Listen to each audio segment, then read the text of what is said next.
біздің қоғамда моральдық инфляция болып жатқан жоқ па деген сияқты нәрсе. Сенің миың кейде уланады, кейде передозировка болады ақпараттық заманда, оның барлық адамның психикасына әсер етеді. Неге олай ойлайсың? Мен керісінше ойлайтын едім мысалы. Менің ойымша солай. Адамның ойы, тіпті біздің подкастта сана деп аталды, Адамның адамгершілік деген атауға, сипатқа лайық емес болып бара жатқаны қалай сендерге? Онда осы моральдық этикалық нормаларды сипаттайтын сөздер, ар, ождан, құқық, адами қасиеттер деген сөздер әрбір сөйлемнің басында, әрбір кітапта тұнып тұрған дейді. Мемлекет мораль жағынан дамытуы мүмкін, жақсартуы мүмкін, етаж құлдыратуы мүмкін. Өзіне байланысты. Қазақстан деген кезде мен осылай болады, жеңді тіреп қойып осылай жұмыс істейтін нәрсе көп екен деген сияқты сондай бір энтузиазммен қараймын өзім. Қазір осы қоғамда моральдың әлсіреуіне кім кінәлі? Адам кінәлі ма? Қоғам кінәлі ма? Әлде мемлекет кінәлі ма? Қалай ойлайсыңдар? Ал қазір онда Қазақстанның әлемдік деңгейде ажырасу бойынша бірінші орынға шығып кеткен жайлы не айтасың? Ұлтты или халықты кішкентай бала секілді тәрбиелеу керек, мен ойымша. Қоғам өзі өз бетімен өмір сүреді, мемлекет басшылары өз бетімен. Екеуі екі түрлі реальностьта өмір сүріп отыр. Одан артық қандай көрсеткіш керек? Ажырасудың ең үлкен себебі осы. Ешқашан кеш емес.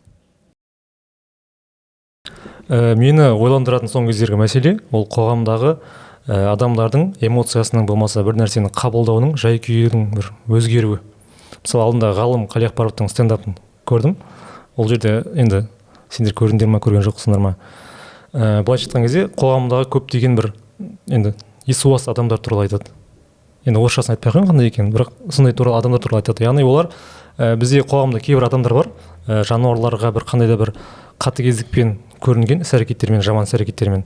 Солар нәтижесінде біздің елдің болмаса адамдардың имиджі қалыптасады. Және де сол әзіл ретінде дәліріне айтылды. Ғалым Қалиақпаров айтады. Мысалы бір Батыс Қазақстанда осы болды бір оқиға. Итке бір қандай да бір зәбір көрсеткен адам, жаңағы морозильникпен. Жалпы айтқанда сол ит ол әзілдеп айтады, яғни ит кетті дейді Америкаға, оны әлемдік жаңағы жануарларды қорғау ұйымы алып кетті Америкада. Бақытты өмір сүріп жатыр, жағалауда, тынық мұхиттың болмас қайрақта. Ал ол адам қалды ғой біздің арамызда дейді. Яғни проблема қалды. Шынымен негізі ондай оқиғалар барған сайын жиілеп бара жатыр, яғни қоғамдағы кейбір адамдардың бір лайықты емес әрекеттері, адамға лайықты емес әрекеттері. Содан кейін менде сұрақ пайда болды, яғни біздің қоғамда моральдық инфляция болып жатқан жоқ па деген сияқты нәрсе. Енді экономикалық тұрғыдан шамалы сипаттама сол жағынан болып кетті, бірақ та ол дегеніміз, яғни адамның адамгершілік деген атауға, сипатқа лайық емес болып бара жатқаны қалай сендерге? Жалпы білмеймін. Қазіргі кезде адамның басқаша образы қалыптасып жатқан сияқты. Адамгершілік деген сөз кейбір адамдарға тән емес қазір. Ол қалай? Сендердің ойларың мысалға. Қоғамда байқайсыңдар ма жалпы адамдарды? Сондай бір адамгершілік. Жалпы қоғамдағы адамдардың өзгеріп жатқандарын байқайсыңдар ма қазір? Қоғамда адамдар негізі өзгеріп жатыр. Былай жалпылама қарасақ, кейбіреуі жақсы, кейбіреуі нашарлап жатыр. Бірақ в целом енді қоғам ретінде қарасам, наоборот, мне кажется, дұрыс жаққа қарай өзгеріп бара жатыр. Әрине, кез келген қоғамда, кез келген елде, кез келген даже бір ауыл аймақты қарасақ, жаңа сияқты есуастар көп. Ондай бар, ол кез келген жер. Ол кейбіреу. Біліш сөзіңді. Айтады ғой, мысалы, жаман ұлт болмайды, жаман адам болады дейді. Яғни барлығын айтудың қажеті жоқ, бірақ та қоғам деген адам емес па, жеке адам. Яғни қоғамда моральдың төмендеуі, ол яғни әрбір адамның уже сапасының жоғалып жатқандығы деген сияқты көрініс табады. Сол жағынан, яғни ондай адамдардың енді әр ауылда бар, енді болмайды, онысы болмайды ғой. Бірақ та әрбір жерде деп айтайыншы, ауылда емес. Әрбір жерде бар, бірақ та ондай адамдардың санының көбеюі ол қалай әсер етеді ертең? Әрине, ол кері әсер етеді, бірақ былай қарасам, мен өзім более былай цифрларға көп сенемін. Бұрынғы кезде енді өмірдің деңгейін, өмір сүру деңгейі нашар болғандықтан қылмыскерлер көп болды. Мысалы, адамдар ашаршылық кезінде де, басқа кезде де өмір сүру үшін көп деген жаман нәрселерге барды. Сонымен салсаңыз, 2023 жылғы қазір, мысалы 2000 жылдың бас жақтарын или 90 жылдардың соңғы жақтарын қарасақ, қазір кезде жалпы қоғамдағы адамгершілігі жоғары адамдардың пайыздық түрде көрсеткіші жоғары бұрын қарағанда. Неге олай ойлайсың? Мен керісінше ойлайтын едім мысалы. Менің ойымша солай. И былай қарасақ та, мысалы, әрине кез келген даже қазір любой возраста, жаста, кішкентай балалардың арасында да көптеген осындай үй жануарларына деген қауіпті бір іс-қимылдары немесе басқа бір үлкендердің де сондай бар әрекеттер. ойға сыймайтын, мысалы немесе адамдарға қарсы, бұл жаңа жануарларға қарсы, адамдарға қарсы да көптеген жаман істейтін нәрсе бар адамдардың. Бірақ бұрын одан да көп болған, қазірге қарағанда. Бұрынғы кезде қылмыс жасау көрсеткіштері де осындай әртүрлі издевательстволардың көрсеткіштері бұрын намного больше қазірге қараған кезде. Сенің айтқан бұрынға қарағанда қылмыс қазір аз дегенге мен енді келіспеймін шамалы. Бұрынғы кездер енді қылмыстың менің ойымша былай, ол жердегі негізгі мәселе, бұрынғы кезде де қылмыс болды, бірақ та ол жерде ақпарат заманы, жаңа қалай айтсам болады, өте тар болғаннан кейін, ол қылмыс мысалға болды деген ақпарат бір жерде, ол ұзақ уақыт бойы қорытылып елдің арасында жүретін тұғын. Ал қазір ақпараттың көптігі соншалық, сен қазір бір жерде қылмыс болды дегенді оқысаң, сен 2 сағаттан кейін ұмытып кетесің, өйткені басқа ақпараттар миың толтырады. Ал егер бұрынғыдай ақпарат саған жететін болса, газет арқылы, басқа арқылы, сен соны ойлап қорытып жүретін ең, ананы көрдің бе, осындай деп оқығанды деген сияқты. Менің ойымша бізде ұмыттырып жүретін сол ақпараттың ағыны өте қатты, сенің миыңда ағынды, яғни басқа жаққа алып кететін сияқты, яғни уже мысалға жаңағыдай рилста қарап отырасың, бір жаман нәрсені көрдің енді, содан кейін екінші рилс ашып жібересің, ол көңілді болса, уже сен ана рилс бітемін дегенше уже сен басқа мотивпен отырасың. Есть, смотри, обратная сторона медали. То есть бұрын көп қылмыстар ақпарат жеткіліксіз болғандықтан, ол қылмыстар туралы ешкім білмейді. Сол себепті адамдар ойлайды, қылмыстар аз болды деп. Қайта қанша қылмыс, қанша осындай зардап шеккендер, олардың көбісі білмейді даже. Білмеймін. Жеткізе алмайды. Жарайды, қылмысқа қайта ораламыз. Зарина, сен не ойлайсың мораль туралы қоғамда? Тақырып өте қызық екен, өте ауқымды әрі жан-жақты. Моральдық инфляция. Жер шарындағы қазіргі адамзаттың өзгеруі бұл жалпы тарихи үздіксіз құбылыс деп ойлаймын. Мысалы, біз айтамыз ғой, біз қазір белгісіз заманда, өзгерістер заманда өмір сүріп жатырмыз дейміз. Былай қарап отырсақ, содан 100 жыл бұрын, 200 жыл бұрын, тіпті бірнеше ғасыр артқа шегінсек те, адамдар ылғи да сондай бір ағымда өмір сүрген. Ертең не боларын ешкім білмеген. Сондықтан адамның ішкі бір сезімі, адамгершілігі, этика, мораль, соның барлығы кейде деморализацияға, реморализацияға әртүрлі бір қалыпта ұсталынған сияқты. Мысалы, өзі мораль деген не? Қарап отырсақ, ол барлық сөздер сияқты латыннан келген, ол әдет ғұрып дегенді білдіреді. Яғни қоғамда адамдардың өмір сүруі, бір-бірімен қарым-қатынас жасаудың жалпы бір нормативтердің бір жиынтығы деп қараймыз. Және де соған байланысты нормалар, моральдар әртүрлі болуы мүмкін. Адамның ішкі моралі, ішкі ережелері, қалыптасатын бір қағидалары болуы мүмкін, сыртқысы болуы мүмкін.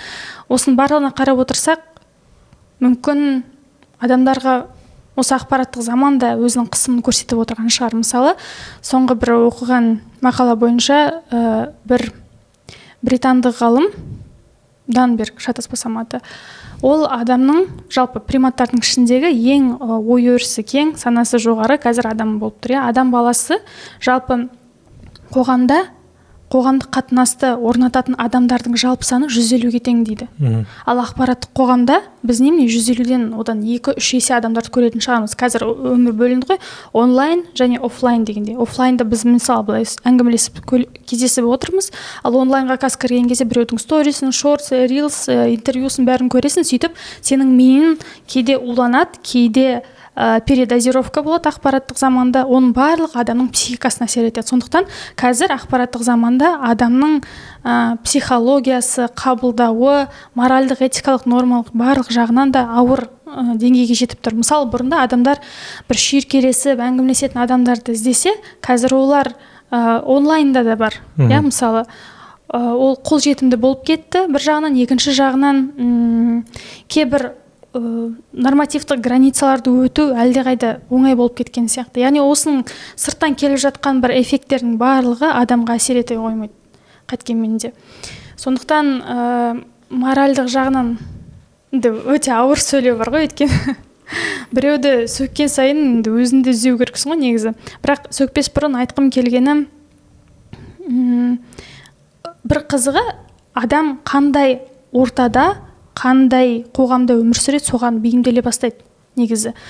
Сәйкесінше бір қызық жағдай болды. Өзі адамдар 20 ғасырда өмір сүрген кезде мысалы ақпараттың барлығын қайдан алады? Кітаптан алады, оқыған журнал газеттерден алады. Сол кезде бұрынғы адамдардың неліктен осы моральдық қасиеттері жоғары деңгейде болған дейді. Себебі оның тұтынатын, қазіргі заманмен айтқанда, контенті әлдеқайда жоғары сапалы болған. Онда осы моральдық этикалық нормаларды сипаттайтын сөздер, ар, ождан, құқық, адами қасиеттер деген сөздер әрбір сөйлемнің басында, әрбір кітапта тұнып тұрған дейді.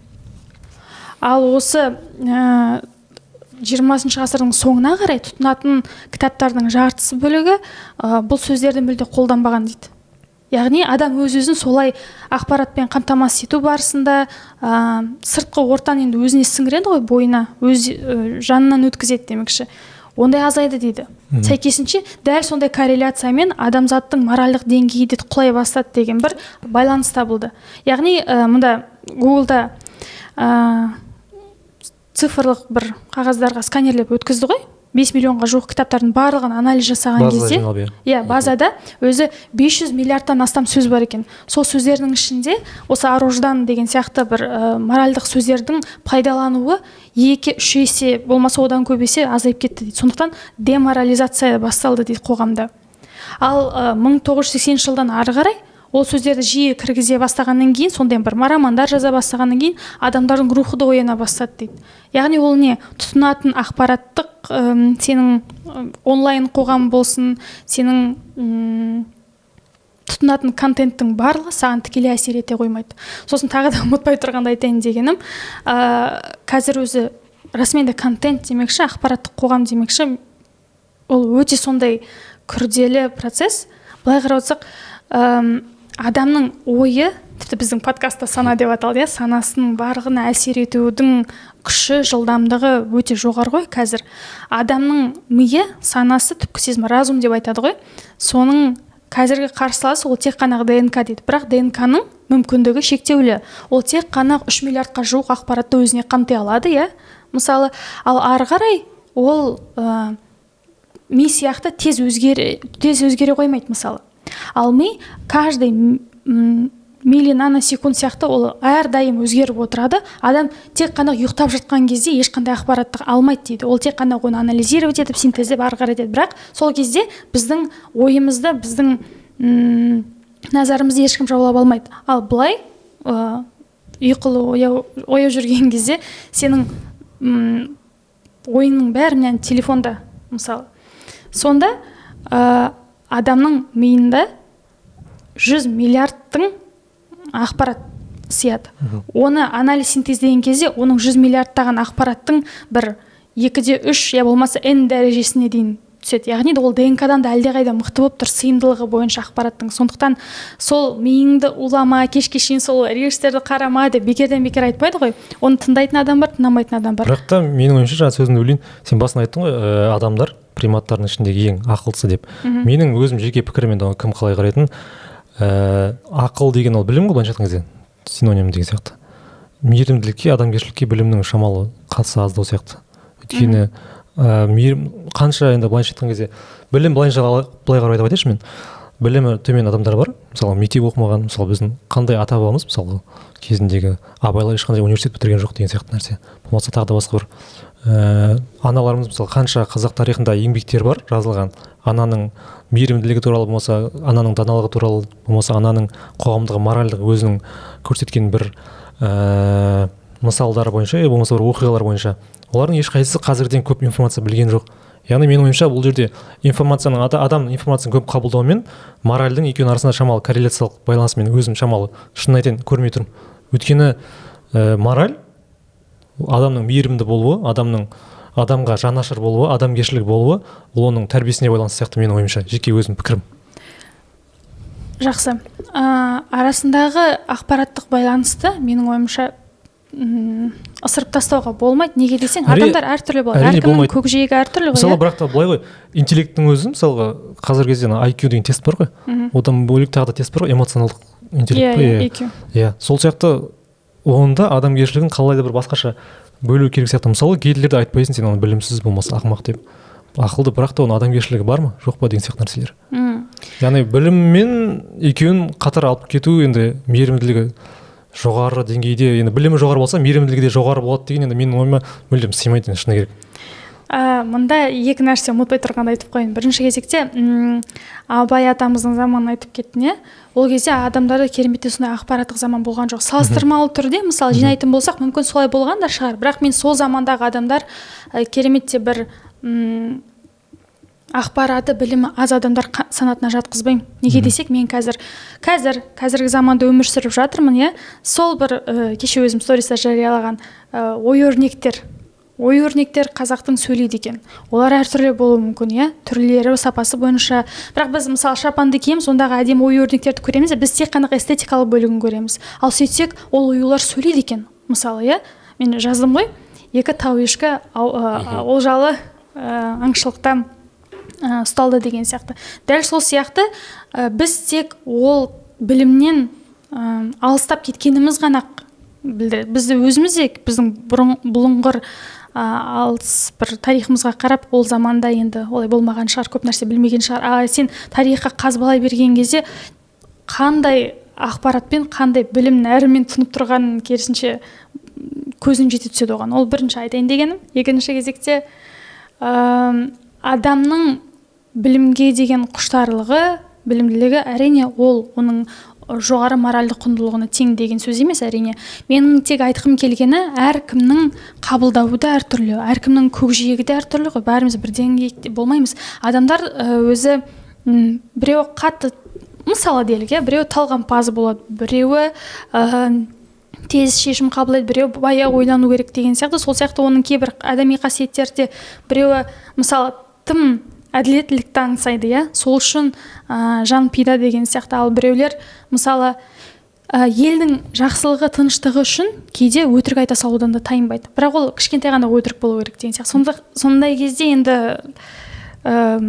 бір қалыпты шешім қабылдау өте қиын болып тұрады. Негізі моральдық жағынан қазір сонда адамдарға біздің қоғамда моральды әрекет етуге қандай шешім әсер етіп жатыр, яғни не нәрсе кедергі жасап жатыр? Мысалға жаңағыдай қарапайым ғана жануарларға зиян жасамау, болмаса тіпті біздің елімізде қылмыстар көп, жаңағы кәмелет жасына толмаған балаларға жасалатын қылмыстар көп. Солардың көп болуының, болмаса солардың орын алып жатқанына қандай себептер, болмаса кім кінәлі оған, болмаса не нәрсе әсер етіп отыр бізге? Бұрынғыдай емес мысалға.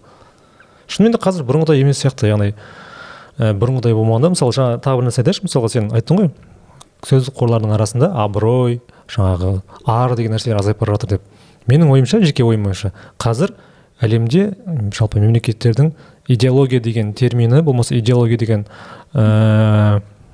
құралды пайдаланбағандықтан мемлекеттердің, болмаса оларды қате жағына пайдаланып жатқан екен. Өйткені КСРО-ның кезінде әлем бойынша енді КСРО-ның қазаққа қандай зиян тисе де, бірақ та айтады, білім бойынша ең жоғары деңгейде тұрған мемлекет КСРО, білім алу дәрежесі бойынша. Өйткені ол біз білеміз жаңағы бір, мен ол заманда өмір сүрген жоқпын, бірақ та бір Тимур туралы айтады ғой, қандай да бір өжет бала болған, барлығына көмектескен, сосын жаңағы бір біздегі қазіргі жасалған сияқты қандай да бір ұйымдар болған, пионерлер көшеге шығып мысалға қарттарға көмектесетін болған деген секілді. Яғни солай мемлекеттің идеологиясының көмегінің арқасында оларды қандай да бір ұрпақтарды тәрбиелеген, халықты тәрбиелеген, қазіргідей бүкіл нәрсе енді қолжетімді болмаса да неғұрлым жақсы жаңалықтарды шығаруға тырысқан. Яғни ол мемлекеттің идеологиясы. Яғни оның қандай да бір қоғамда моральдық ұстанымдардың пайда болуына әсер етті ма? Меніңше әсер етті. Сондықтан мен ойлаймын, мен былай ойлаймын, сұрақты былай қойыңызшы, қазір осы қоғамда моральдың әлсіреуіне кім кінәлі? Адам кінәлі ма, қоғам кінәлі ма, әлде мемлекет кінәлі ма? Қалай ойлайсыңдар? Менің ойымша адам кінәлі. Негізі былай, жаңа айтқандай, ең бастысы адам моральдық тұрғыдан адамгершілікке жақын болу адамның өзіне байланысты, тәрбиесіне байланысты және айналасына байланысты. Мысалы былай, енді ең бастысы тәрбие, жаңа айтқандай білім негізі адам үшін өте маңызды. Бірақ моральдық тұрғыда оның деңгейі, влияниясы, әсері кішкене төмендеу, потому что жақсы оқыған адамдарда жаңағы айтқандай қоғамға зиян келтіруі мүмкін, өзінің білімін басқа бағыттарда пайдаланып, немесе там мектепті жаман оқыған, бірақ жақсы адам болып шығуы мүмкін. Именно былай. Және тәрбие, үйдегі ата-анасы. Опять-таки бұл адамның өзіне де байланысты. Мысалы қараңды, кішкентай кезінен үйінде мысалы ата-анасы сол баланы соқса, ұрса, бір кез келген жай себеп бойынша ұрып соқса, оған екі түрде әсер етуі мүмкін. Бірінші, ол бала соғандай үйреніп кетуі мүмкін, и болашақта өзі де сондай нәрсе жасауы мүмкін. Екіншіден, ол оны жек көріп ондай нәрсені, болашақта мен қиналдым, мен балам қиналмау керек деген сияқты, или там сол сияқты ол наоборот қорғаушы болуы мүмкін. Не қайталайды, не қайталамауға тырысады. Иә, ол адамға байланысты. Опять-таки, то есть мындай енді тәрбие, кейде осындай нәрсені, адам бір жаман нәрсені көріп, ондайға үйреніп кетеді, и оған ол қалып жағдай болып қалады, сосын ол жамандық істей береді. Кейде ол ондайды жек көріп, и ондайды наоборот жасамауға тырысады, ондайдан қорғауға тырысады басқа адамдарды. Екі нәрседе. И мысалы былай қарасақ, мен ойымша бағана айттым ғой, мен азайды деп. Өйткені бұрынғы заманда, енді өмір деңгейіне байланысты мораль тұрғыда адамның ең басты несі өмір сүру болды, выжить деген сияқты. И сонда уже моральдық принциптер кішкене артқарақ етеді. Сол сияқты кез келген адам, қазір біз енді көп нәрсе бар, тамақ бар бізде, білім бар, киім бар, қажеттіліктер. Вот қазір енді мысалы необитаемый островта 5 адам қалса, и онда олар бір-бірімен қырылуы мүмкін, чтобы хотя бы біреу екеуі тірі қалар. То есть мұнда уже жаңағы моральдық принциптер уже ең соңғы дәрежеге кетіп қалады. Сол себепті өмір деңгейінің жақсаруы мораль тұрғыда адамның былай жаңағы дамуына әсер ету керек негізінен. И мында былай мысалы біз кішкентай кезімізден кез келген қазір ертегілерді алсақ, оның мораль тұрғыда жақсы бір идеясы бар. То есть бұл жағда мемлекет бізге, во-первых, үйде ата-анамыз айтады, жаман жасауға болмайды, там әжелерге көмектесіңдер, орын беріңдер, там мусор лақтырмаңдар, қоқыс лақтырмаңдар деген сияқты. Оның барлығын айтады, на каждом шагу айтады. Үйде ата-анамыз айтады, мектепте мұғалімдер айтады, кітаптарда ол туралы жазылған, даже там. Менің ойымша жоқ, барлық ата-ана айтпайды біріншіден. И барлық мұғалім айтпайды оны. Өйткені енді біз қарапайым ауылда өстік, яғни ата-анамыздың бізге деген назары, көзқарасы көп болды, яғни уақыт бөлетін уақыты. Қазірде шынымен көру керек, білу керек, мысалы Астанада болса басқа үлкен қалаларда ата-анасы алаңсыз жұмыста, баласы келеді, мысалға мектептен келеді, сосын бір курсқа жазып қойған, қандай да бір музыка болсын, пианино болсын, карате деген сияқты нәрсе. И сонда барады, мысалы мектептен келгеннен кейін, яғни кешке келеді, тамақ ішеді, сосын қайтадан жатады деген сияқты. Но все равно көбісі айтады, то есть есть такие, то есть ондайлар бар. Мен ойымша жоқ, мен бұл жерде де келіспеймін Айдосымен, өйткені адамның әлеуметтік жағдай жақсарған сайын мораль күшейеді деген нәрсе, мен ойымша ондай қатты бұл жерде тоже корреляция көріп тұрған жоқпын, біріншіден. Екіншіден, жаңа Айдос айтты ғой, адамның әр адам жеке өзіне байланысты мораль деген сияқты. Мен ойымша ол жерде ондай емес сияқты. Менің ойымша қызық не ұсынайын, көзқарас. Менің ойымша оған мемлекет жауапты сияқты моральдың пайда болуына. Менің өзім жеке пікірім. Мемлекет, то есть смотри. Идеологиямен әсер ету керек былайша айтқан кезде. То есть смотри, қара, әр адам өз-өзіне әсер етеді біріншіден. То есть бір нәрсені 10 адамға айтып, оны барлық түсінеді дегенге келісуге болмайды. То есть әркім әртүрлі қабылдайды. Но әрине оны кім айтады? Оны мемлекет айту керек. Жоқ, бұл жерде мен айтқым келген, мемлекет жалпы ұлтты тәрбиелеуге болады. Менің ойымша, қандай да бір саяси құралдармен, идеологиямен деген сияқты. Мысалы қарапайым, мысалы Кореяны алайық. Кореяда мысалы киноларын қарасаңдар, ол жақта шомылуға бару деген, мысалы монша дейді ғой, моншаға бару қандай да бір уже стиль, образ жизни мысалға. Өйткені ол жақта моншалар біздің қазіргі торговый центрлермен бірдей үлкен болады. Ішінде олар демалады, жатады. Неге олай қалыптасты деп мен зерттеп қарап көрдім. Сөйтсем негізі осы 50-ші жылдарға дейін Корея халқы өте ондай былайша айтқан кезде гигиеналық тұрғыдан шамалы ластау болып жүрген. И оны қалыптастыру үшін мемлекеттің жаңағы сол кездегі президенттің аты ұмытып қалдым. Сол кісі арнайы программа қабылдаған. Яғни ауылдық болмаса қандай да қалалық жерде өте үлкен моншалар ашу керек. Және де халықты соған ынталандыру керек деген сияқты нәрсе. Яғни сондай образ қалыптастырды. Соның нәтижесінде халық, үлкен ұлт, былайша айтқан кезде гигиеналық тұрғыдан әлдеқайда білімді болып шықты. Ол мораль ма? Менің ойымша ол тоже мораль какой-то. И одан кейін мынадай мысал тағы да. Еуропаға кофе келмей тұрып, ол жақта енді адамдардың жиналатын бір-бірінен ой бөлісетін жері ол барлар болған.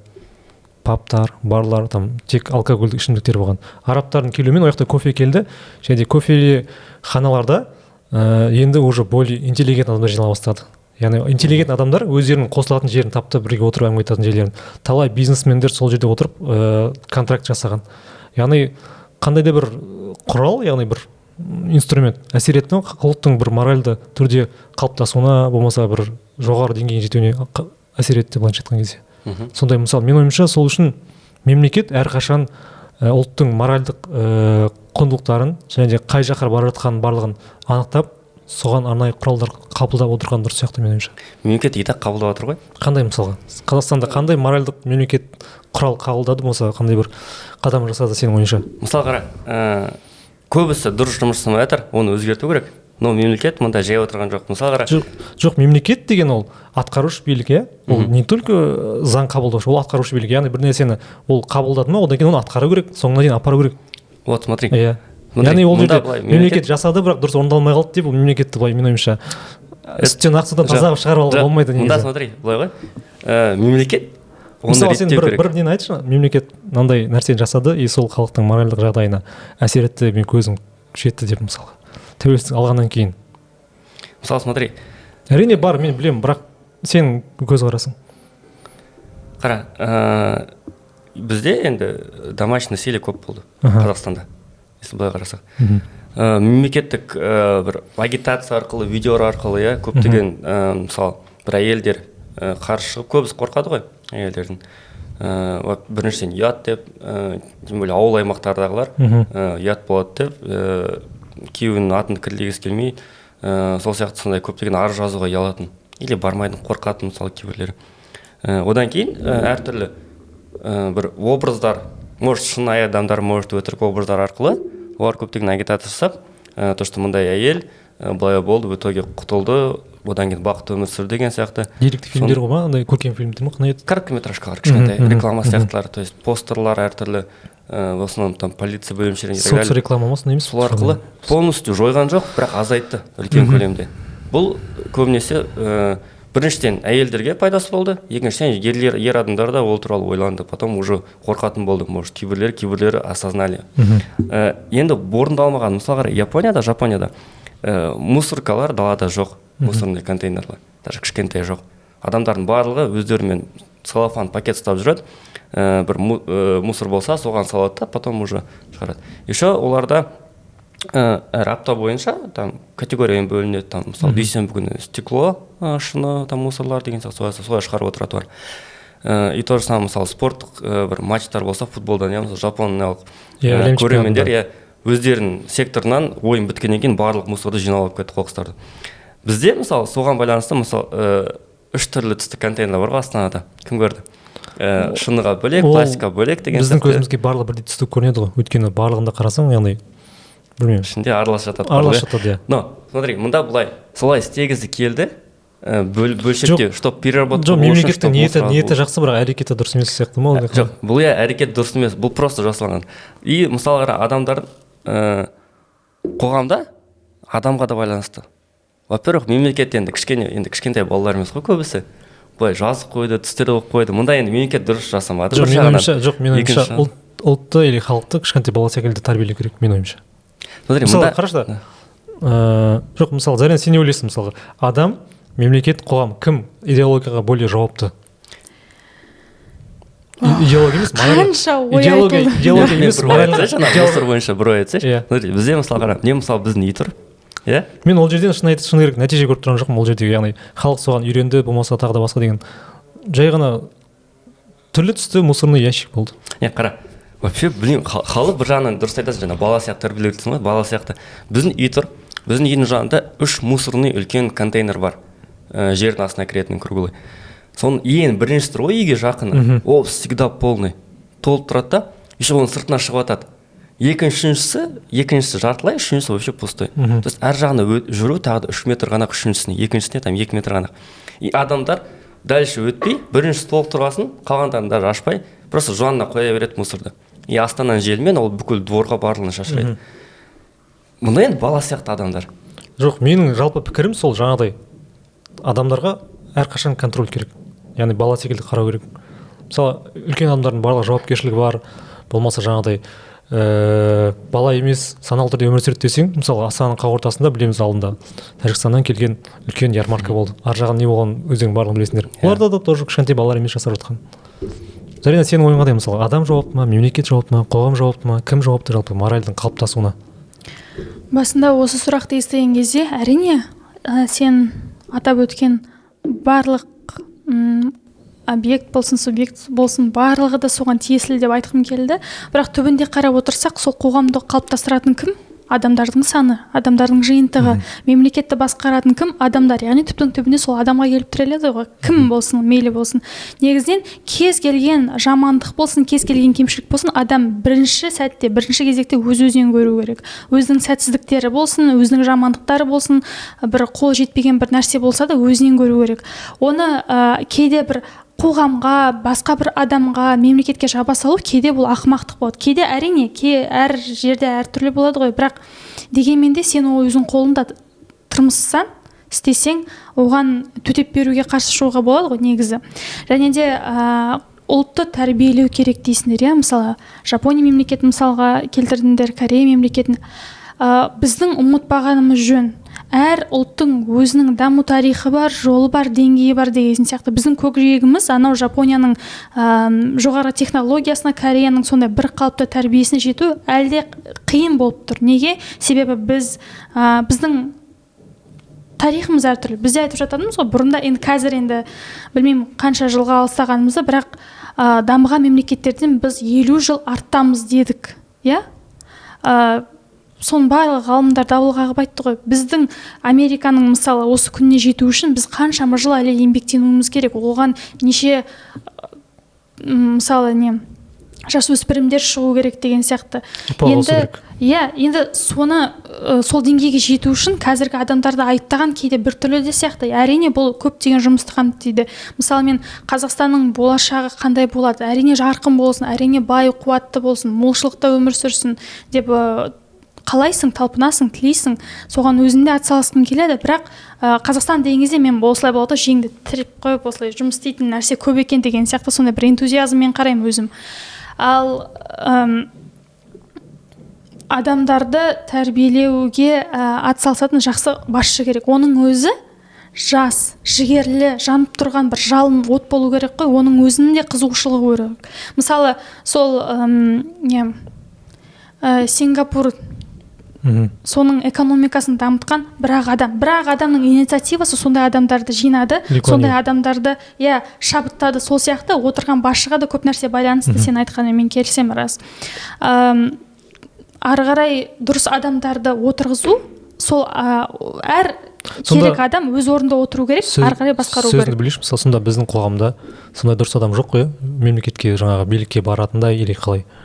Мемлекетке или билікке жете алмай жатыр ма сол адамдар? Менің ойымша жаңағыдай просто мына нәрсе адамға байланысты тікелей, мойындаймын. Бірақ та ол адам бірдеңені өзгерту үшін сен өзіңді өзгертіп қана қойғаның ол жеткіліксіз. Әрине. Мысалы, егер де ойлашы жаңағыдай Кореяны алдық қой жаңа. Егер Кореяның мемлекеттік билігі сондай заң қабылдамағанда, яғни халықтың гигиенасы бойынша, қазір Корея қалай өмір сүреді мысалға? Оның қабылдаған мемлекет идеология бойынша. Жапонияда то же самое. Яғни мусорды өңдеу бойынша идеология заңды күшіне енгізген ол мемлекет. Яғни мемлекет соны қабылдады, заң бойынша енгізді. Сосын енді мейлі адамдар қарсы адамдар болған шығар мүмкін. Бірақ ол соған қарамастан соны қабылдады. Сингапурда да сондай оқиғалар болған. Яғни мысалға Сингапурда өзі мемлекет өзі бір ғана қала мемлекет қой, жай ғана. Бұрын ол қаланың орнында ауылдар болған. Сосын кейіннен құрылыс басталып, үлкен жаңағы көп қабатты үйлер салынып, сосын Ли Куан Юдің тапсырмасы бойынша сол ауылдық жерлерге адамдардың барлығы сол қалаға көшірілген былайша айтқан кезде. И сол кезде басында ешкім көнгісі келмеген. Сол кезде қызық оқиғаларын Ли Куан Ю кітабында жазады, айтады, кейбір адамдар өзінің жануарларын, шошқаларын көп этажды үйге алып келген дейді. Қимай. Бірақ оны заң бойынша оларға штраф салды, үйттік, яғни былайша айтқан кезде қысым көрсетіп, ақыры үйреттік дейді. Қазір енді Сингапур сол адамына барып, соның балаларына барып, соған шошқамен болмаса табарсымен тұр десең, ол никак тұрмайды ол үйде, өйткені уже оның ой санасы өзгерді. Яғни мемлекет әсер алды. Енді жаңағы айтылған нәрсеге ойым мен пікірім, бірақ та жаңағыдай қалай ойлайсың, бізде сол адамдар пайда болмай жатыр ма, жоқ әлде бара алмай жатыр ма өзгертетіндей тетіктерге? Адамдар бар, адамдар жоқ емес, олар әлдеқайда жеткілікті, бірақ оларға кім кедергі жасап жатыр? Кедергі жасайтын сол жүйенің өзі болып тұр кедергі. Оны бас көтертпейді. Ол жүйе бойынша шығу үшін сен кейбір бағанағы біздің ең түпкі тақырыбымыз моральдық жағынан, өзің ішкі моральдық жағынан оған жазылғың келмейді, ондай нәрсені істегің келмейді, өтірік айтқың келмейді. Яғни біздің қазіргі кездегі енді соны өзгертетін адамдар кімдер екенін айтпай қояйын. Солардың моральдық деңгейі төмен болып тұр осында, менің айтқым келгенде.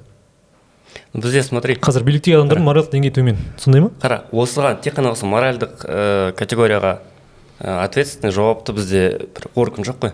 Иә. Әркім өз саласында сол моральдық деңгей, халықтың моральдық деңгейін жақсартуға тырысады өз саласы арқылы. Но мысалы мен ойлап тұрмын, қарап отырмын, Жапония, Корея, тағы басқа елдер, иә, біздің елдің қазіргі қоғамына, біздің Қазақстандағы мораль тұрғыдан деңгейі өте жақсы деп ойлаймын. Жақсы, өте жақсы емес, жақсы. Өйткені өте деген артық болып кетті. Енді жақсы деп ойлаймын. Мысалы қара, мен өзім қазақ болып басқа елдермен салыстырғанда, именно қазақ болып туғаныма мақтанамын. Именно мораль тұрғыдан біздің ұлттық жаңағы әдет ғұрыптарымыз, бізге мысалы тәрбиеміз барлығы, бұрынғы тарихымыз тағы басқасын өте мақтан тұтарлық және мораль тұрғыда жақсы көмек көрсетеді. Басқа елдер, Жапония жаңағы жақсы жақтары да көп оның, бірақ жаман жақтары да бар қоғамның. Жаңағы мысалы ер адам мен әйел адамның арасында қатынастар, оларда мысалы басқа елдер, Еуропа елдерінде, Америка елдерінде отбасы былай оңай құрылып, оңай бұзылуы да мүмкін, олар оған жай қарайды, хотя ол тоже мораль тұрғыда жаман нәрсе. Отбасын бұзылу, өткені қаншама балалар одан кейін там дұрыс тәрбиеленбей өсіп бара жатыр деген сияқты. Ал қазір онда Қазақстанның әлемдік деңгейде ажырасу бойынша бірінші орынға шығып кеткен жайлы не айтасың? Бірінші орынға шыққан жоқ біздікі. Шықты. Именно количество. Алғашқы үштікте. Ұмытпасам. Да, бірінші орынға шықты дейсің. Осы алдыңғы аптада шықты. Жоқ, бірақ алғашқы үштікте дегеннің өзі өте қауіпті нәрсе. Өйткені біз 18 миллион адамбыз, мысалы Индияда миллиард адам бар, қалайсың, олардың процентіміз аз ба біздің деген сияқты нәрсе. Не, процентном соотношении возможно қазір солай болып жатқаны. Но мен ойымша именно біздің неде, енді бәрін білесіңдер ғой, көбінесе қазір ерте үйленеді адамдар, содан основной проблема ерте үйленіп, олар одан кейін ғана түсініп, бұл енді жаңағы сол басқа елдердің қоғамның әсері. Бұрын бізде ондай көп болмайтын. Яғни ол адам болып өзі дайын болып келмейді, яғни қандай да бір эмоциямен болмаса қоғамда ақпараттың көмегімен үйлене сала ма? Иә, көбінесе солай. Менің айтқым келгені, мысалы, шынымды айтсам, ойым бөлім кете береді, қайта ананы айтам деп дайындап тұрамын, ұмытып қаламын, шынымды айтсам, кешіріңіздер. Қазақ қоғамын қалыптастыру барысында ең басты нәрсе бұл ұлтты ұлт ретінде қалыптастыру үшін оның мықты ДНК-сы болатындай, кез келген бір жаңашылдыққа, батыстан келген жаңашылдыққа төтеп бере алатындай, жай ғана соған 100% тұрғыда еліктеп кетпейтіндей, өзін менін жоғалтпайтындай етіп, оған білім нәрімен сусындату керек. Білім деген тек қана білім, ақпарат қана емес, сондай-ақ ол қазақтың өзіндік білімі. Қазақтың өзіндік білімі кодын сақтайтын, ол Бауыржан Момышұлы айтқандай, әжелердің әңгімесі, әжелердің қиссасы, әжелердің бұрыннан бері ауыз толтырып айтатын бір рухани құндылықты қалыптастыратын бір нағыз тәрбие мектебі, иә. Яғни ол мысалы нағыз өмір мектебі деп айтсақ та болады, соның адамның моральдық, этикалық жағынан болсын, біреудің ала жібін аттама, біреудің нәрсесін ұрлама деген сияқты, тағысын сондай рухани құндылықтарды бойына сіңіріп өскен бала, мейлі жарайды білімі таяздау болса да, бірақ адамгершілігі жоғары болғандықтан ол қоғамға зиян тигізе алмайды. Сондықтан бірінші кезекте осыны қалыптастырған кезде, осы үзіліп қалған тізбекті ары қарай жалғастырған кезде ғана сондай бір жақсылық орнайды бірінші кезекте. Екінші кезекте білім, мектеп беретін білім. Қазір бала мектепте жүрсе де, сен оның толыққанды қазақ тарихын біліп шығады. Білімді азамат болатынына ешқандай 100% кепілдік алмайсың, сезбейсің. Мысалы, өзіміз, мен ылғи да айтамын, біз соңғы мықты мұғалімдерді, мықты кітаптарды көрген соңғы біз ғана шығармыз, 90-шы жылдарды бітірген туып өскен балалар, поколение сондай.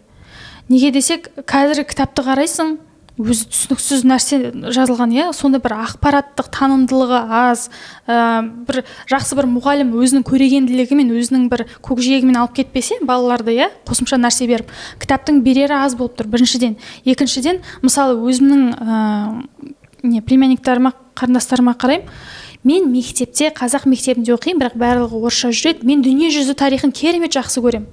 Әсіресе осы Ұлыбританияның тарихын. Айналайын, қазақша білесің бе өзің? Қазақ тарихын, тыныштық.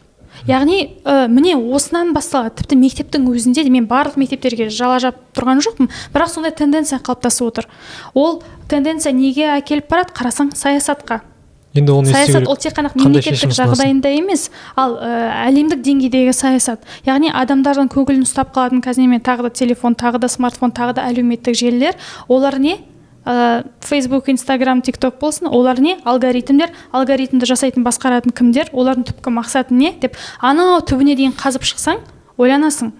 Жарайды деп, сондықтан кейде адамдардың өзі былай кішкентай балалардың өзі де пластилин сияқты ғой, не көреді, не істейді. Мысалы, қазір дұрыс айтып кеттіңдер, мысалы адамдар қазір көп жұмыс істейді, кейде физикалық тұрғыда шаршап, кейбір балалардың бір басқа бір жаққа бұрылып кетіп бара жатқанын уақытылы байқамауы да мүмкін. Оған тәрбие беретінен мынау мектептің түрі, мынау әлеуметтік желі мынаны деп тұрса, ол жас, әлі бейімделмеген, қамтымаған, қатпаған ойымен пластилин сияқты соған осындай гибкий болып кетеді. Ол үшін қалай жасау керек, не істеу керек? Мысалы мектепте енді мұғалімдердің кінәсі деп айтайық мысалға. Мұғалімдер айтпай жоқ, енді ол қойған. шешімді қалай бір шешім болу керек қой ол нәрсені шешудің. Яғни біз енді кеттік, болмаса бізден кейінгілер кетті, енді болашақ ұрпақтың қандай да бір моральдық тұрғыдан бір жел шайқаса да бір өз орнында қалатындай, тамыры терең болатындай не істеуге болады? Қалай ойлайсың? Мен ойлаймын, былай бірігіп жұмыс істеу керек. Мен ойлаймын, осы жерде енді жаңа айтқандай қоғам, адам, мемлекет мысалға әрқайсының енді белгілі бір замандар болады, үшеуінің біреуі басты рөл атқаратын. Мысалы бір кезде яғни Ли Куан Юдің кезінде мысалы адамның рөлі қатты атқарды, бірақ ол мемлекеттік келген кезде ол мемлекеттің рөлінде өзінің жұмысын тіптен керемет атқарды. Менің дәл қазір ойлайтыным былай, жаңағыда айтқандай әжелер мектебі жоқ қазір ендігі. Мектепке ешқандай енді мектепте ең басты критерий бағалаудың ол баға болды. И менің ойымша дәл қазір осы кезде жауапты момент, жауапты сәт, барлық жауапкершілікті мемлекет өзінің мойнына алу керек. Және мемлекет қандай да бір идеология бойынша процестер жасау керек. Менің ойымша сол. Қазір ол адам, қоғам деп жалғасқанмен ештеңе шешілмейді. Қоғамға мен қазір ешқандай сенімім жоқ шын айтайын. Мемлекеттің ана саясатына сенуге болады, егер дұрыс жасаса деп. Ал былайынша енді білмеймін, менің бар ойым сол, яғни қорытындылай келе ешқандай адамға емес, мемлекетке тікелей байланысты сияқты. Айдос, сен не айтасың мысалы? Мен жаңа енді бүкіл подкаст бойы білім мен тәрбие туралы екеуі параллельно кетіп жатыр ғой. Былай қарасақ, параллельно болғанда білім жетеді мысалға. Қанша мықты мектептер ашылып жатыр да, Назарбаев мектебі болсын, басқа болсын, анау болсын. Бірақ осыдан қаншама мың жыл бұрын Әл-Фараби айтып кетті ғой, адамға бірінші тәрбие берілу керек, одан кейін білім берілу керек. Бірінші тәрбие және одан кейін білім. Тәрбиесіз берілген білім адамзаттың қас жауы дейді. Ал бізде қазір мектептерде керісінше бірінші білім береді, тәрбиеге уақыт жоқ. Бала демекші өзі бар ғой, мен қазір көшеде жүруге қорқатын болдым. Өз жолымен кетіп бара жатасың ғой, тура ана кішкентай балалар өздерінің рюкзактарымен кетіп бара жатады. Бас деген осы астқа төменде кеткен, соткада үлкен келе жатыр, апа келе жатыр, қарамайды, ұрып қағып соға берді. Өзің ақыры айналып кетесің ғой ондай кезде. Яғни мен айтқым келгені, балаларды тәрбиелейтін мысалы ата-ана деп айтуға болады еді, бірақ ата-аналардың өздері жаңағыдай материалдық жағдай іздеп кеткеннен кейін моральдық емес. Яғни ол жерде бала ештеңе істей алмайды, оған балаға қара дейін десең ата-ана да ештеңе істей алмайды, өйткені қазір қоғамның талабы сол, ақша табу керек, балаңды қамтамасыз ету керек деген сияқты. Оған моральдық сабақ оқып отыратын болмаса, жаңа сен айтқандай басында ертегі айтып отыратын әжелер жоқ қазір, оған өзінің жұмыстары бар олардың. Соны енді менің ойымша дәл қазір сәтте мемлекет қолына алу керек. Басқа мен шешім көріп тұрған жоқпын. Мысалы жаңа сен айтқандай, егер адамға білім берсе, бірақ тәрбие бермесе, ол білімді жаман пайдалану мүмкін. И ол адам енді білім ол қару. Иә. Білім қару. Оны жақсы нәрсеге пайдалануға болады, қоғамның дамуы үшін, и қоғамды құлдырату үшін пайдалануға болады. Сол үшін мектепте тәрбие жаңағы барлық тәрбиеден басталады, адам мораль тұрғыда қалыптасуы. Оған ең үлкен роль атқарылатын это ата-анасы бірінші кезекте. Жақындары, айналасы дейік. Үлкен барлық қоғам емес, тек жақындары ғана. Екінші әсер ете алатын это мемлекет. Мұнда бірақ билік кімде? Билік мемлекетте. Даже ата-анасы бір нәрсені айтса, мемлекет оған запрет қойса, онда ата-анасы істей алмайды. Мен оған қарсымын, ондай емес. Мысалы КСРО кезінде болды. КСРО кезінде атеизм заман болды ғой. Ешкім Құран оқытпады, ешкім ештеңе алмады. Бірақ сол кезде ата-анасы үйінде тығылып отырып баласына Құран үйреткен кездер болды, болмаса тарихта айтқан кездер болды. Мысалы бізде кезінде Орынбор біздікі болған, Еділ біздікі болған деп. Хотя ол кезде ондай нәрсеге енді өте тыйым салынған нәрсеге болды. Бірақ соған қорықпай, яғни ұлттың болашағы үшін деп көп нәрсені баласына үйреткен, мысалы Құран оқытқан, болмаса намаз оқытқан, болмаса зерттеткен, соның барлығын ата-аналар болды. Яғни менің ойымша ол жерде ілуде біреу болсын шығады адамдар. Да, смотри, қара, любой нәрсе істесең сен, сен 100% нәтиже таба алмайсың. Не істесең де. Сен даже 3 адам қойып қойып, бір нәрсемен үшеуінен одинаковый результат таба алмайсың. По-любому. Біреуін, мысалы, біреуін үйретесің 10 жыл, біреуін 20 жыл, біреуін 1 жыл ғана үйретесің. Сол сияқты, смотри, мемлекет егер бір нәрсеге запрет қойса, я точно скажу, қаншама адам болады, біраз адам болады, который оны тығылып істейтін. Все равно. И қаншамасы болады, мемлекеттен қорқып, одан бас тартатын. Одан какой-то эффект болады все равно, жақсы жағына. Мемлекет қалай қалайды, сол жаққа қарай. Сонда мемлекет біздің моральға қарама-қарсы жұмыс істеуі мүмкін ба? Қандай да бір сценарий бар ма сондай? Мұнда былай қара. Мемлекет, жаңа сен айттың ғой, барлығын өз мемлекет өз қолына алу керек. Мемлекет мораль жағынан дамытуы мүмкін, жақсартуы мүмкін, и также құлдыратуы мүмкін. Өзіне байланысты. Мемлекет как захочет. Теперь смотри былай. Мемлекетте барлық билік бар. Мысалы 100 адам, 100 отбасы деп қарастырайық, мемлекет бір какой-то заң қабылдады.